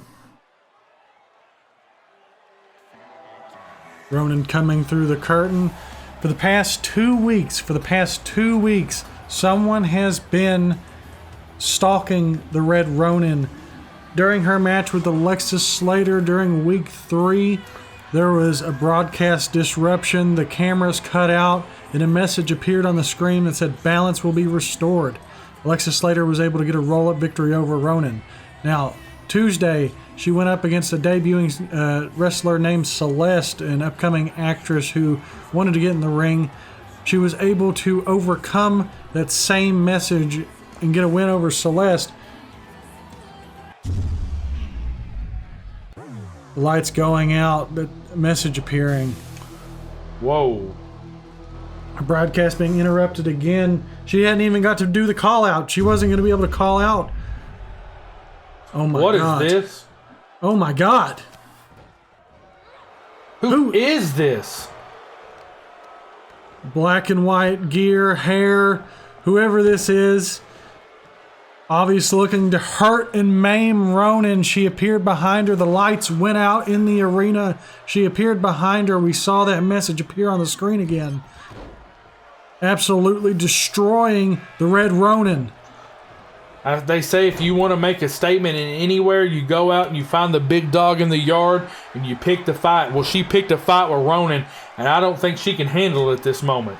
Red Ronin fighting back against this mystery attacker who's been bothering her for weeks. Ronan getting her in the corner, using her body to advantage, throwing herself up against this wrestler here, whoever this is debuting this attacker. This person throwing Ronan to the mat.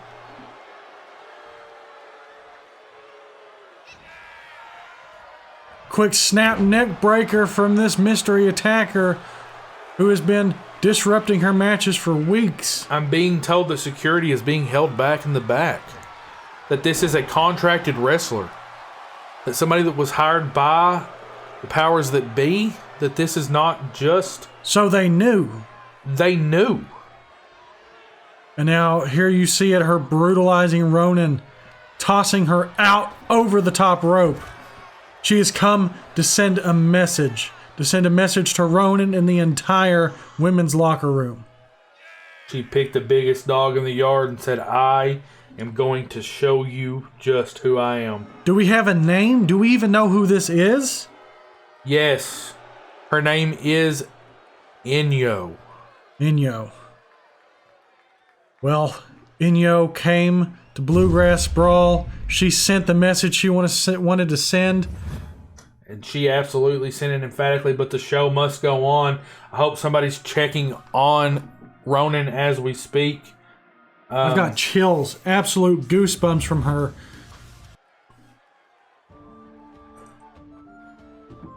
And this is Flint Finkel. We try to keep it professional here, but I think you're supposed to laugh at the gesture, right? This man is no joke, or maybe he's all joke. I don't know. I'm not completely sure, but he's definitely got some moves coming down here to the ring. Here at Bluegrass Brawl, the jester getting a... What's the reaction? The fans getting a little bit of quiet for this little bit of comedy coming. I don't think they know what they're seeing. I don't know what I'm seeing. I'm not quite sure either. But with the way he moves, at least you know he's agile enough to climb a ladder. As you can see, a WWE Money in the Bank briefcase souvenir hung above the ring. We were going to hang a contract up, and Finkel insisted that his suitcase that he carries his clothes in be what hangs above the ring. So Flint Finkel... So a WWE Money in the Bank briefcase souvenir is what Flint Finkel carries his clothes around in. That is comedy. But what is not quite comedy is the spooky mime that is coming down to the ring. Look at that face. Look at him. Oh my goodness. The man who looks to silence his critics and stand above and earn his contract here in Titans of the Ring. Currently, they're working on a appearance by appearance basis. They only get paid by the appearance. If Silence is able to garner a contract, he will be able to be paid as a full-time employee. That's same as what Flint Finkel would receive, and you got to think that that's worth all the weight in the world. I don't like him. I don't like him. He's creepy. Look at him. What a weirdo. I mean, both of them, actually. When it comes down to it, both of these guys are weirdos. Just absolute weirdos.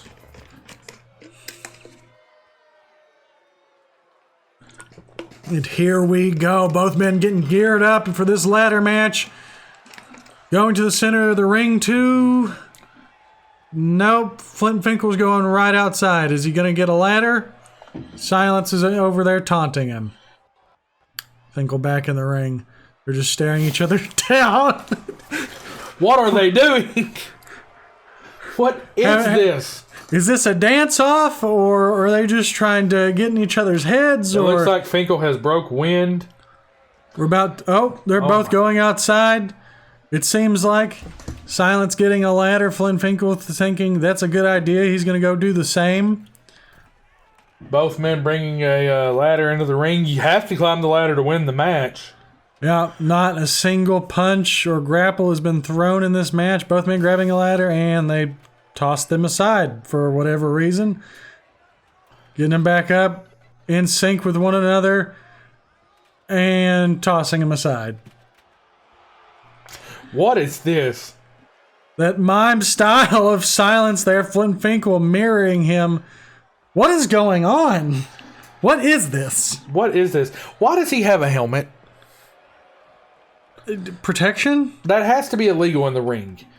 Part of the risk you take is when you step into the ring is head injury. And we don't advocate for any person to have an Silence laughing at Finkel. Poking a little bit of fun at the jester and I guess his headgear. Finkel tossing the ladder aside. Silence said he was going to put his up and he's going to grab that briefcase if it's going to be that easy. Oh my goodness. Silence just waiting for Finkel to climb up. Well, that is competitive in spirit, I guess. I'm glad you love this so much we don't have a clue what's going on. I wouldn't be able to tell you, and there Silence tried to go for that WWE Money in the Bank souvenir briefcase. But Flint Finkel punched him in the gut. Silence didn't take too kindly to that, bashing his head against the ladder. How's it going, Rexor? You're just in time for the Seal Your Fate ladder match, which we don't have a clue what's going on. Between a mime and a jester, Silence versus Flint Finkel. This match has been going for several minutes, and we just now saw the first punches thrown. Yeah, Silence missing the latch on that line that's holding the briefcase there. Another punch by Flint Finkel. These two men just having fun with one another. Finkel knocking Silence to the ground, climbing up. Is he going to dive? Is he going to dive off on Silence? He does not. What is going on? No, he's going to do it. He's going to take the dive, and he's not. Silence climbing back up the ladders. Flint goes for that briefcase. Why did he wait for Silence to climb the ladder to grab it? What are these two men thinking? Well, I guess because he couldn't jump off at that point, but look, Silence punching Flint Finkel in the gut. Do you think these two men are friends behind the scenes? I mean, how do you have a jester and a mime and not be friends? Listen, I don't think I'd be able to tell you. Probably because Silence can't talk. True. But I mean, I thought you hung around with Silence. I thought you were pals. I'm not pals with Silence. Absolutely not. I mean, look at the guy. He's a nutcase. But so is Flint Finkel for dyeing his mustache blue. I mean, a blue mustache, he's not all that stylish. Send this to whoever, share it. And remember, if you're going to miss Bluegrass Brawl, this will be up on our YouTube. Look, Silence. Oh, Silence has won a contract. Oh, you can find all episodes of Titans of the Ring as well as the replay of Bluegrass Brawl as soon as it's up on our social media. Also, join our Discord where you get all the announcements of when we're live and when things are up. Oh, my goodness. Oh my gosh, I can't believe that this happened. Well, there you go. Silence has an official contract to Titans of the Ring. What did we just witness?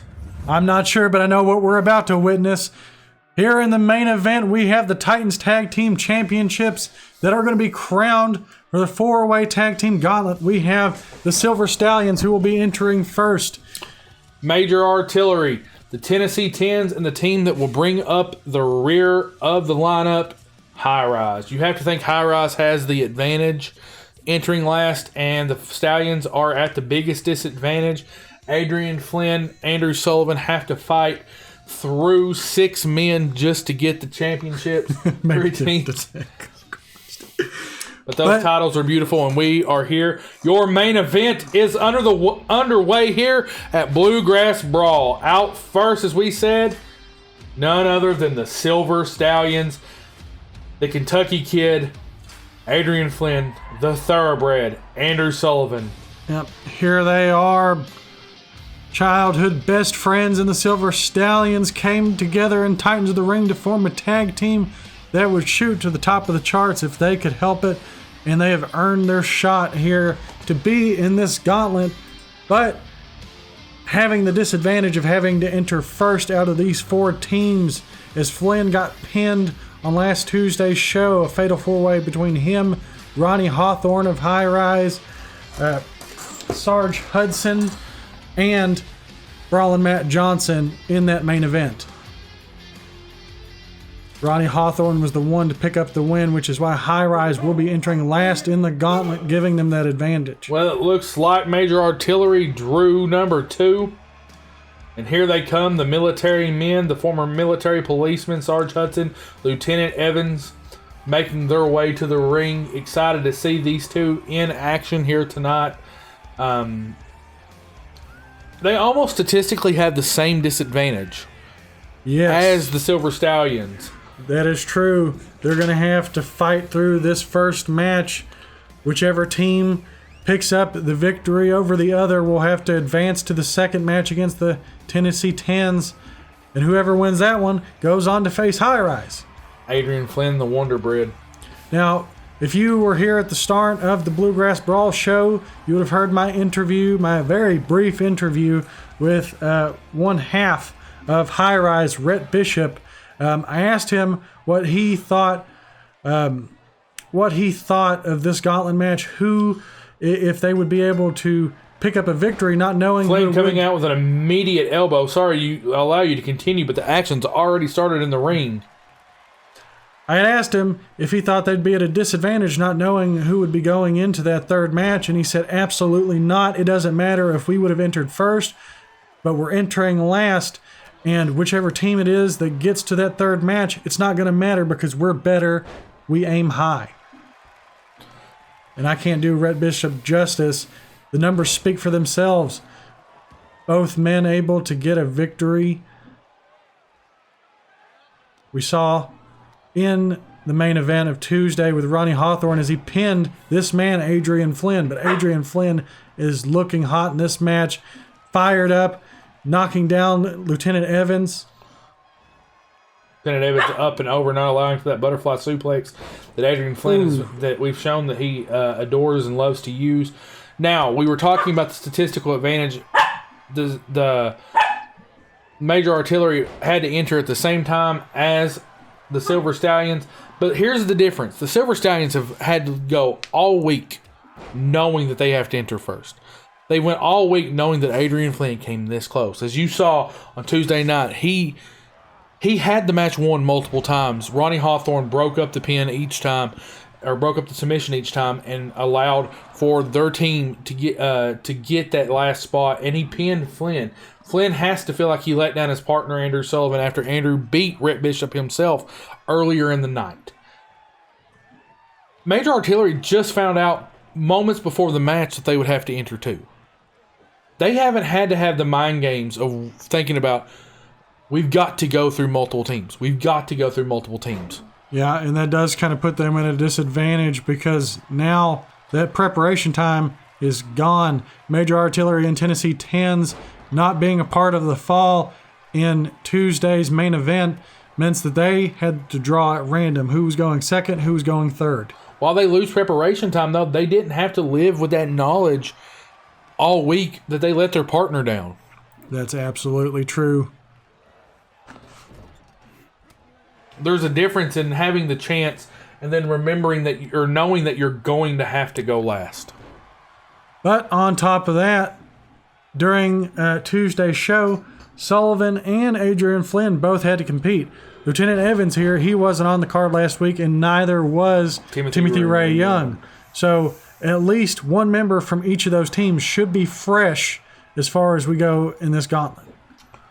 Flynn working over Lieutenant Evans. Lieutenant Evans whipping him into the corner, giving a European-style uppercut, working those boots over on Flynn. Flynn just needs to tag out. He needs to tag out.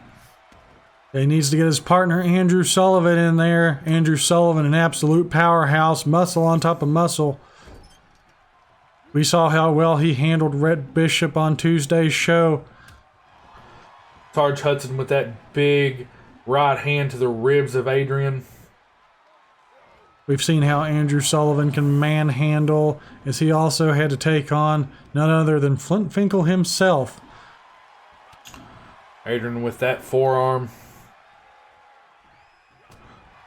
Adrian meets those strikes. Sarge Hudson just continues to lay into him. You can see Andrew Sullivan getting a little antsy, wanting that tag, but Major Artillery is not going to let it happen.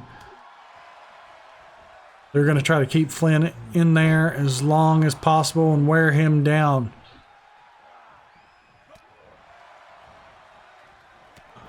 What's cracking, Jasmus 1? Thank you for tuning in. We're in our main event of the Bluegrass Brawl, match 1 of the Gauntlet match. We're seeing Major Artillery versus the Silver Stallions, which means Tennessee Tens will be up next because they have to have drawn number 3 because High Rise is the final entrant in the order. And we're going to see who's going to become the first Titans of the Ring Tag Team Champions. Sarge Hudson sending Adrian Flynn back into the ring. Flynn desperately needs to find his way to that corner to tag in Andrew Sullivan. It's been a beautiful back and forth, but Major Artillery have done everything they can to keep Flynn in. And there's 1, 2, 3. Adrian with a quick roll-up sends Major Artillery home and packing. That bridged pin from Adrian Flynn was able to get Major Artillery out of the gauntlet very early on in this main event. That's what they needed to do. Flynn took quite the beating, but they needed to end it quickly to give themselves more stamina and more time, and that's what they were able to do here. You have to feel for Lieutenant Evans and Sarge Hudson, but that's the way the cookie crumbles, and they knew what was going to happen if they took a loss. And out we have Brawlin' Matt Johnson and White Lightning, Timothy Ray Young, the Tennessee Tens there. Both men fired up and ready to go, entering in the second bout of this tag team gauntlet. These two men have shown they're not above playing with the rules, or outside of the rules, I should say. And you know they have to enjoy the fact that they're up and going to have the chance to play into that wear down that the Stallions have seen. Adrian Flynn must have a major target on his back currently. Look at these absolute studs.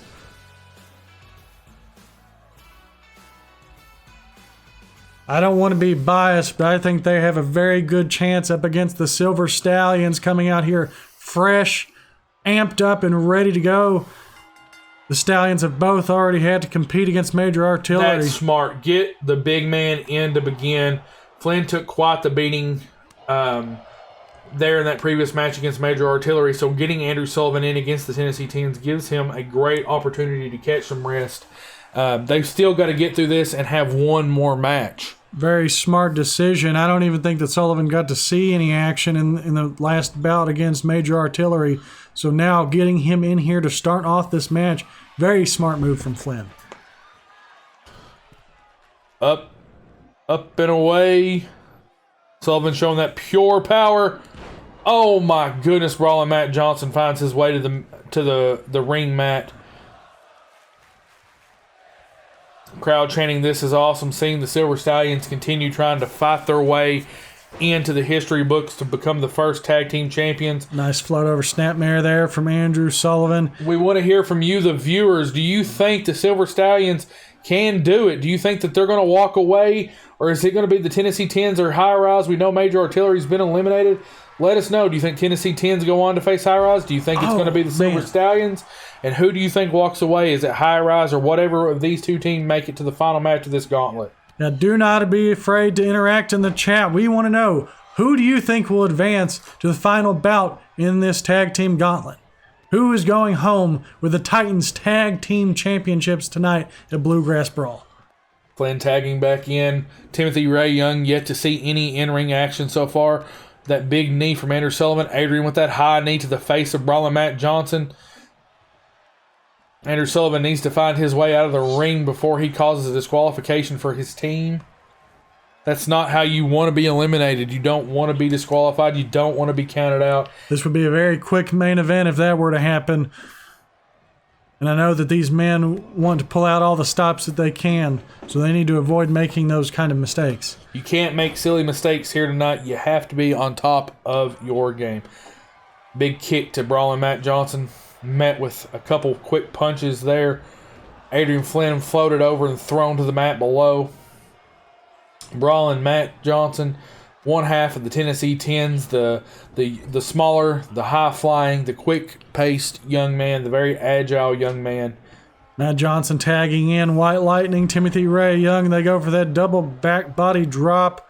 Brawl and Matt Johnson getting outside the ring. Timothy Ray Young throwing Adrian Flynn outside and playing up to the crowd a little bit there, taunting them. Maybe even making fun of them a little bit, I should say. Timothy Ray Young keeping Adrian Flynn on the outside of the ring, using that environment to his advantage as he throws him into the barricade. Timothy Ray Young, the pure power, absolutely just one of the stoutest men here in Titans of the Ring. You have to imagine someday a match between him and someone like Bryson Taylor, or a one-on-one between him and Andrew Sullivan. My goodness, the amount of power we could see in those between those. Absolutely. Timothy Ray Young and Brawl and Matt Johnson are both very big men, as you can see. But Timothy Ray Young has that mass. He is an absolute powerhouse. He is a hoss cat, as they would say. Taunting Andrew Sullivan, but continue to beat down on Adrian Flynn. He knows that Sullivan is one that could get a win on him. But there is an issue that if he knows that if he gets Sullivan in the ring, he could potentially be outpowered. We need to take just a second here. The Saint has to step away for just a moment. I'll continue on commentating here for you. Adrian Flynn with that nice wrestling takeover, that old school style, that technicality that he has. Adrian Flynn whipping Timothy Ray Young into the corner. Adrian up, and here comes that lariat, that baseball slide to the outside lariat. You think Adrian probably should have went for a tag out there, but it's hard to say that that wasn't worth it. Yeah, I regret missing some of that action, and I hope that you're not either, because here we have it, the Silver Stallions taking on the Tennessee Tens. Timothy Ray Young overpowering Adrian Flynn early on in this bout between the two. Adrian Flynn already worn down from Major Artillery earlier on in the main event. Timothy Ray Young taking advantage of that. Tennessee Tens have been keeping him towards their corner on their side of the ring and away from Sullivan. Adrian up on the top rope currently by Timothy Ray Young, the powerhouse. Who do you think stronger, Andrew Sullivan or Timothy Ray Young? Well, we have seen both men in action. Oh, Timothy Ray Young trying to go for a pin there. But as far as pure power, I'd have to give it to Timothy Ray Young. Andrew Sullivan breaking up that pin way too close to the corner. Timothy Ray Young, I think, just a little too arrogant, a little too cocky. Flynn just has taken the brunt of all punishment in the last two matches. Sullivan has been the fresh man. Timothy's got this. You're biased, Tim. You're biased. Adrian Flynn looking to crawl to Andrew Sullivan. Oh my goodness. I think T-Daz looking to see a stop to Adrian Flynn, that long history he has there. Oh my goodness, that double axe handle off the second rope by Brawl and Matt Johnson. Matt Johnson down with the double underhook jawbreaker there. It's interesting here at Bluegrass Brawl. We get to see the Kentucky boys in the Silver Stallions versus the Tennessee Tens. Long-standing rivalry in sports. The University of Tennessee and the University of Kentucky. Blue versus orange as we're seeing here. But I'm going to have to tell you, if it ain't blue, I don't want none. I don't know. It seems like the Tennessee Tens are keeping a big advantage here as they hold Adrian Flynn in the ring away from his partner. But you have to think, throwing him towards that corner, a little bit of a tease. He's taunting Sullivan. Timothy Ray Young. Sullivan desperately wants to get in there, but Timothy Ray Young's not going to let it happen. Timothy Ray Young talking a big game, saying that he wants Andrew Sullivan, but then not allowing Flynn to tag in. Or to tag out and bring in Sullivan. Isn't that right? He's trying to fire up Sullivan. Both men of a similar weight class, but I have to say, I think the one advantage that Sullivan's going to have over Timothy Ray Young has to do with speed and pure athleticism. We've seen some of the gnarly stuff that Sullivan is able to do, those quick shoulder blocks, the way that he moves around the ring. He's quick like a cat. Oh my goodness. But big like a tiger. The thoroughbred desperate to get in this matchup. Adrian Flynn being worked over by both Brawl and Matt Johnson and White Lightning Timothy Ray Young. Oh my gosh, what a shot to the face from Brawl and Matt Johnson. They don't call him Brawl and Matt Johnson for nothing. Those strikes are deadly. That bar fighting brawl style from both the Tennessee Tens. The very reason that they came together to become wrestlers in the first place has translated very well in the ring as they put up a fight against the Stallions. Both men met through an altercation at a bar when one was working as a bouncer and one was in college. Ended up becoming quick friends, even though he found his exit from a bar due to the other one. Yep. Bonding over their excellent bar fighting skills and dashing good looks, Tennessee Tens worked the circuit all around through Nashville, Knoxville, and Memphis, even getting some good praises from the legendary Jerry Lawler himself, I would imagine. You would have to imagine working that circuit that he would have definitely known who these two young men were. And they were recommended to us, and we were happy to bring them in. And let me tell you, they've put on a show and proven that they belong here in Titans of the Ring. Finally, Andrew Sullivan enters into the match. Oh my gosh, that shoulder block, that football style from the former left tackle, protecting his quarterback in lefts, rights, hits, punches, kicks. Let's see it. Let's throw down. You wanted some, Timothy Ray Young? Well, you got some. Look at the strength of Sullivan picking up Timothy Ray Young like it was nothing as he threw him in that suplex. That suplex tossed Timothy Ray Young. Timothy Ray Young might have a little bit more mass on Sullivan, but that similar weight class is not going to deter Sullivan. That size advantage of Timothy Ray Young not matching quite to Sullivan's speed and agility. You saw those shoulder tackles there to Timothy Ray Young, the way he flung him like he was just a booger. Sullivan has this. Sullivan's got that farmer strength with that power slam there. Knocks over Brawl and Matt Johnson. Very smart move from Sullivan as he tries to get the advantage over Timothy Ray Young and his other half in the Tennessee Tens. They've beaten down Flynn all through the beginning of this bout, and now Sullivan says, well, now you have me. Brawl and Matt Johnson with a little bit of a cheating move there. The ref turned around, counting out Timothy Ray Young. Brawl and Matt Johnson took advantage, took Sullivan and pulled him down against the ropes. Oh my goodness, what's happening here?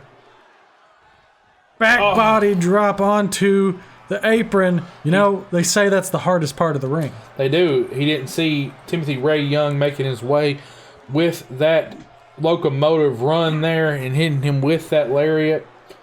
Didn't see him coming, and I think that potentially could have hurt the momentum of... Oh my gosh. You threw him right into the barricade. But you're absolutely right. He spent a little bit too much time on the illegal man of this match, and that gave Timothy Ray Young a chance to recover and overpower him. Now Sullivan getting worked over into the corner there. Timothy Ray Young not quite going for a tag just yet. Power slam to Sullivan, showing him that strength that he has too. And there's the tag. Tag out to Brawling Matt Johnson. Brawling Matt Johnson, probably the freshest man of all four, had the longest time to rest. Adrian Flynn waiting patiently on the corner. He believes in his partner, knows his partner has his back. Timothy Ray Young walking back to the corner. Matt Johnson finds his way to the ropes. Beautiful shots from Sullivan there as he tries to make a comeback, to mount a comeback against the Tennessee Tens.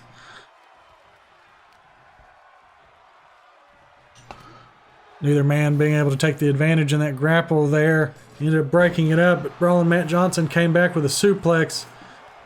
Flynn wanting back in the match to take out Brawling Matt Johnson. Brawling Matt Johnson getting a little cocky there, taunting Flynn.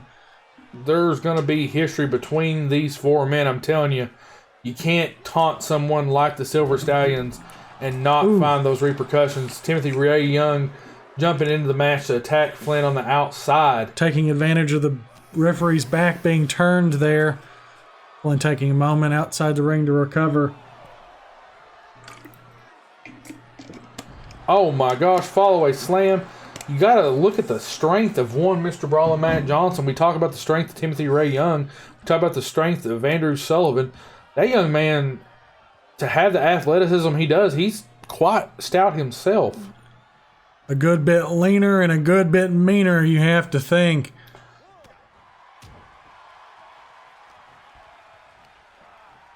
Sullivan whips him into the ropes. Power slam. Beautiful power slam.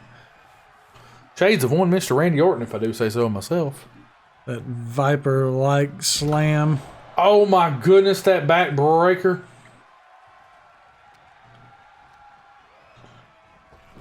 Tossing him in the corner. Is this going to be it? Tagging in Flynn here. Oh my goodness, we've seen this before. Those tandem knees. Taking out Timothy Ray Young. Sullivan getting to the outside with Brawling Matt Johnson to throw him back in. The only way he's going to get a good victory here to advance on is if he gets a pin or a submission. Adrian. Wait a minute. The cattle mutilation. He's got him in the cattle mutilation, but that's... I think the ref knows something we don't. Timothy Ray Young got that tag. Timothy Ray Young's the legal man in this match. Adrian Flynn didn't know that, though. He was going after Brawling Matt Johnson. Timothy Ray Young took advantage. Adrian Flynn nor Andrew Sullivan saw that tag out. Timothy Ray Young is the legal man, was able to catch Adrian Flynn off guard with that. Adrian couldn't have won with the cattle mutilation, even if he wanted to. And I know he wants to. He wants to get this over with. He's had too much damage, him and Sullivan both, and they still have to fight on and face High Rise, the freshest team, and the one that seemed to have their number.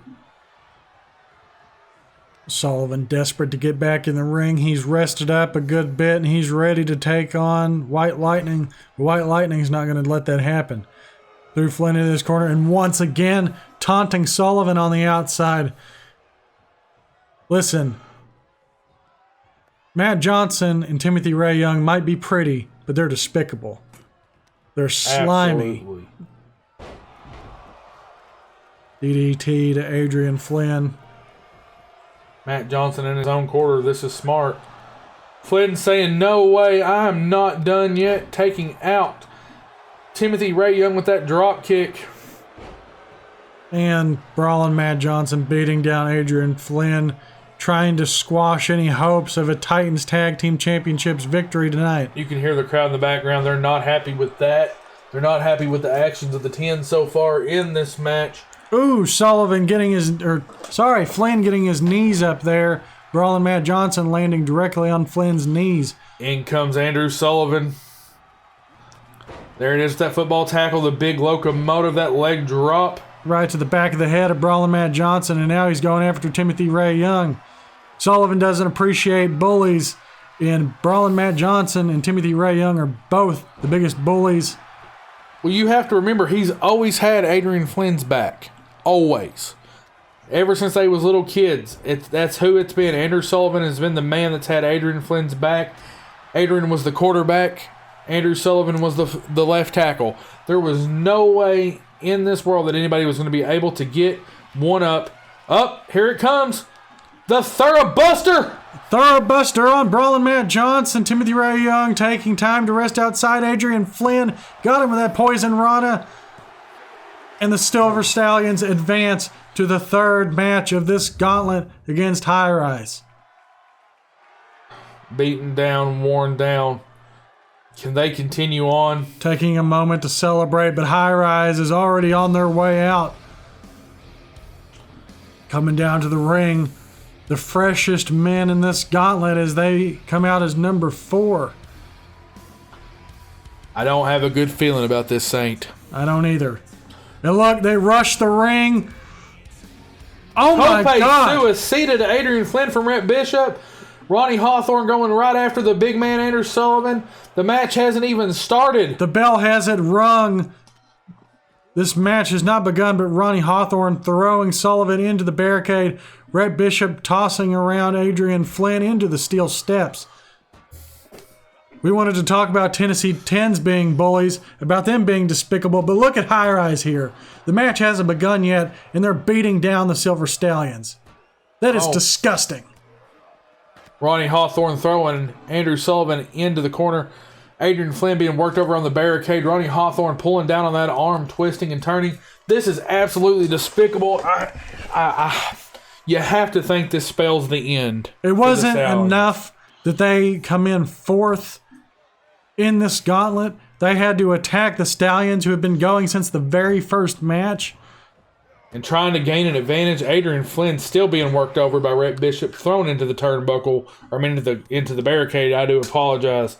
Oh my goodness, was it not enough? It wasn't. Rhett Bishop, don't ever tell me that you guys are better men than any of those 3 teams. None of those teams had to attack the other before the match, but you guys did. This is disgusting. This is absolutely despicable. The match has begun. Ronnie Hawthorne and Andrew Sullivan are in the ring, but Rhett Bishop is still tearing apart Adrian Flynn on the outside. Andrew Sullivan now busted open, absolutely just in damage, being drained. This is sick. This is disgusting. What is happening? What are you doing? This is not how you should be trying to win the tag team championships here in Titans of the Ring. It's just, I don't know what other words to say than despicable. Rhett Bishop still beating up Adrian Flynn on the outside. Neither men have even found their corner. Ronnie Hawthorne's just had absolute and total control. I think the Silver Stallions' hopes of becoming tag team champions are just waning at every moment. Dwindling, absolutely dwindling. Ronnie Hawthorne playing to the crowd there that are booing him. There's so much going on, it's hard to follow. Ronnie Hawthorne with those shoulder blocks into the corner. Oh my gosh, Flynn's now busted open on the outside thanks to that shot from the barricade. Rhett Bishop continuing to work that arm over. Here comes Ronnie Hawthorne playing to the crowd on the outside, leaving Andrew Sullivan in the ring. Ronnie Hawthorne now having to get his bid in on Adrian Flynn. This is just ridiculous. They're going to win these tag team championships. Clotheslining Sullivan to the outside. If they do win, this is not the way to do it. Cheating is not how we do it here in Titans of the Ring, but I don't think that High Rise got the message. No, I don't think they did either. I think all they care about is their name being in the W column. I think Rhett's angry that he took a loss to Andrew Sullivan. Ronnie Hawthorne proved that he could beat Flynn, that he could beat Sarge Hudson, that he could beat Brawl and Matt Johnson, but that wasn't good enough. Look at poor Adrian Flynn on the outside, barely able to scrape his way up. And you can see him there limping over to his corner as Ronnie Hawthorne brings Sullivan down onto his own knee there. Adrian trying to play to the crowd, try to get in. You just took a beating like none other, Adrian. You need to rest, but I know it's hard to say both of these men. There's no way. Sullivan is a fighter, if anything. Flynn is a fighter, if anything. The Silver Stallions may have gotten beaten down, but they're still in this match. They will fight to their last breath. They have a heart of the warrior, and they absolutely want those tag team championships. And until the bell rings at 3, Andrew Sullivan with a shoulder block, finally getting some offense in. Here we go. Sullivan finally getting back in this match after the beating he's taken, running into the corner, kneeing Rhett Bishop in the hip. It seemed like he wanted to go get that tag from his partner, but thought better of it, realizing that Adrian's just in as bad shape as he is. And like I said earlier, you have to remember, Andrew Sullivan protects Flynn. He cares. He treats him like a little brother. You do not damage my little brother. And so even though he needs out himself, I think he didn't want to see his brother take any more damage than he's already saw. There you see him reversing that roll up, trying to get one over on Rhett Bishop. If he could have just held on to him for a little longer, we would have had a very huge upset as far as things go, because High Rise has had the advantage this whole time. Absolutely. I wouldn't be upset by it. High Rise has been despicable this entire night. Their whole tenure in Titans of the Ring has been complete terror. In their first matchup, the Silver Stallions took on High Rise. High Rise, they got the 20-minute draw. No, neither one of these teams have proven the ability to beat each other in a tag team match. Both competitors have a pinfall victory against the others in singles matches. Ronnie Hawthorne's proven he can pin Flynn, and Andrew Sullivan's proven that he can pin Rhett Bishop, but nobody's proven that they can win when it's a tag team. Adrian's begging for that pin. Rhett Bishop double stomping there on those arms. Oh my goodness. Yeah, they had you see him working that arm of Sullivan. You can't power anybody out if you don't have arms to do it. That strength doesn't matter if you can't move. Oh my goodness. But that 20-minute draw match they had during the third episode of Titans of the Ring, High Rise beat down the Silver Stallions after the match, tossed them out of the ring. Completely despicable. Oh, flapjack, double flapjack there from High Rise, not allowing Andrew Sullivan to even remotely get close to his tag team partner. Sullivan just having to roll out of the ring to catch a break. Ronnie Hawthorne immediately stalking his opponent. This is just despicable. And look at the character of Adrian Flynn. He could get down right now. He could go after Rhett Bishop. He could go after Ronnie Hawthorne and try to get them back in the match. But he says, no, we're going to win the right way. And you have to hope. I try not to be biased here, but you have to hope that the Silver Stallions have a chance. They have fought so hard and worked their best to try to earn this. And to be treated like this, come out and to be attacked prior to the match, it's just despicable. It's just wrong.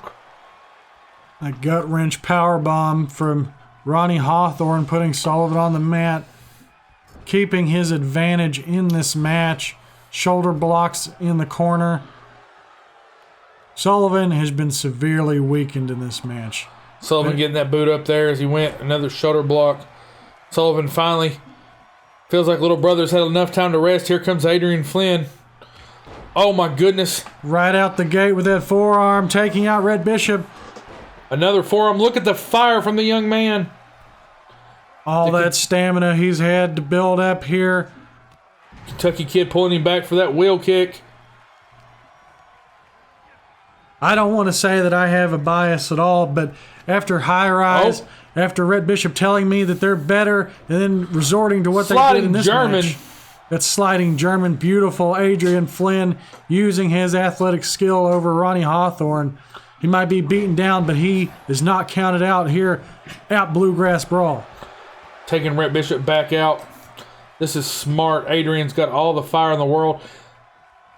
Oh, neck breaker into that bridging butterfly suplex. Oh my gosh, Rhett really cheating to win. High Rise will take any low road they can to win this match.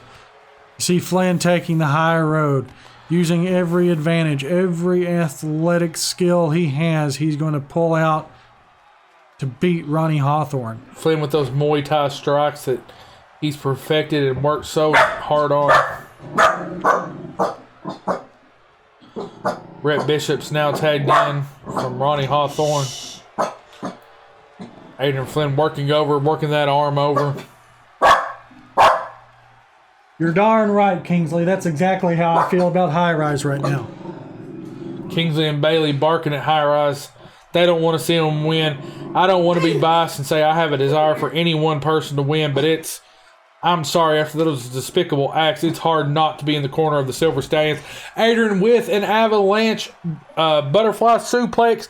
Come on, kid, let's go. Take it home in the Bluegrass for the Kentucky Kid. Wrestling takeover, takedown. Oh my goodness, keep going, Adrian. Don't let up.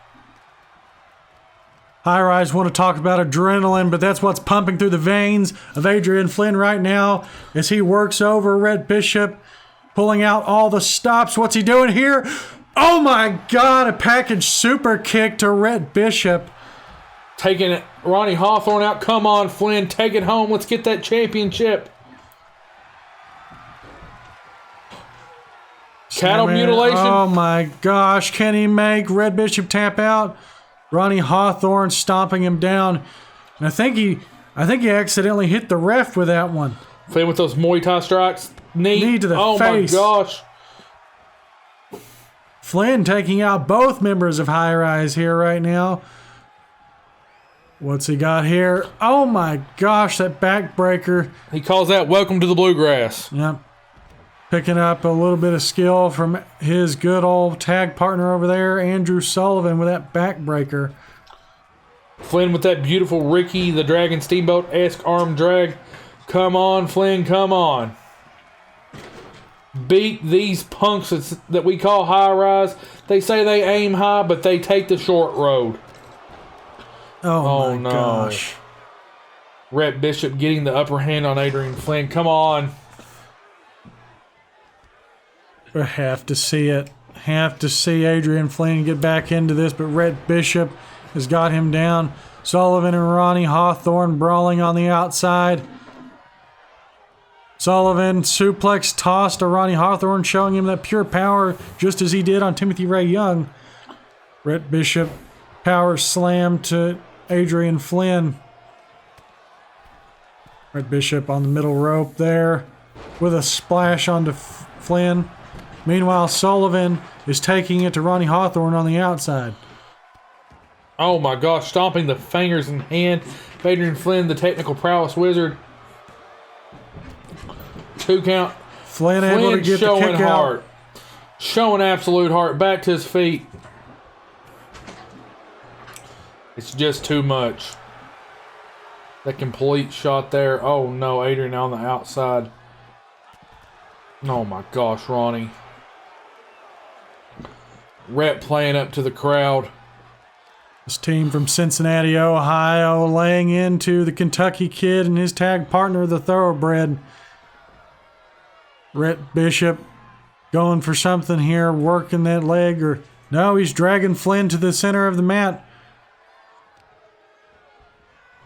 There we go, working the arm of Flynn as if he's not taking enough damage already.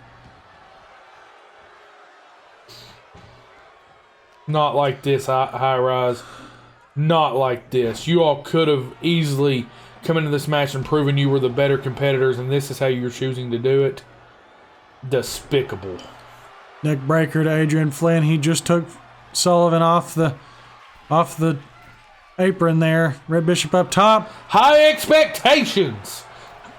Oh my gosh, and now he's going for the 1, pin. Hawthorne 2. taking down Sullivan. You might have won that with the high expectations, and High Rise, we had higher expectations for you. And there we have it.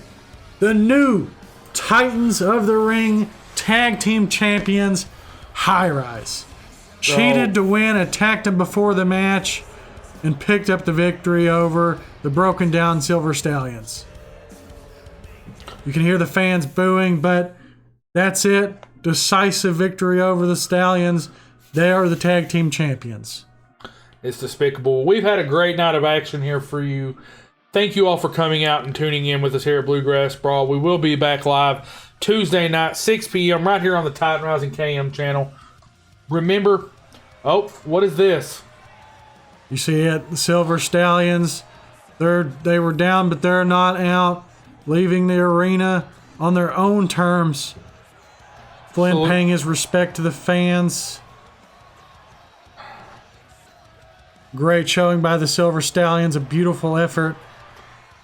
They might have lost, but they're not out for good. Here to announce next month, June 25th at 6 p.m. Eastern Standard Time, Beat the Heat. We will have more information for you on Tuesday night. Tune in at 6 p.m. on the Titan Rising channel. Remember, you can catch the replay here on the YouTube channel over at K2 Gaming KY. Thank you guys for tuning in tonight. Thank you for absolutely all your support. And this is the Saint and myself, Titan Rising, reminding you that you can be a Titan that rises.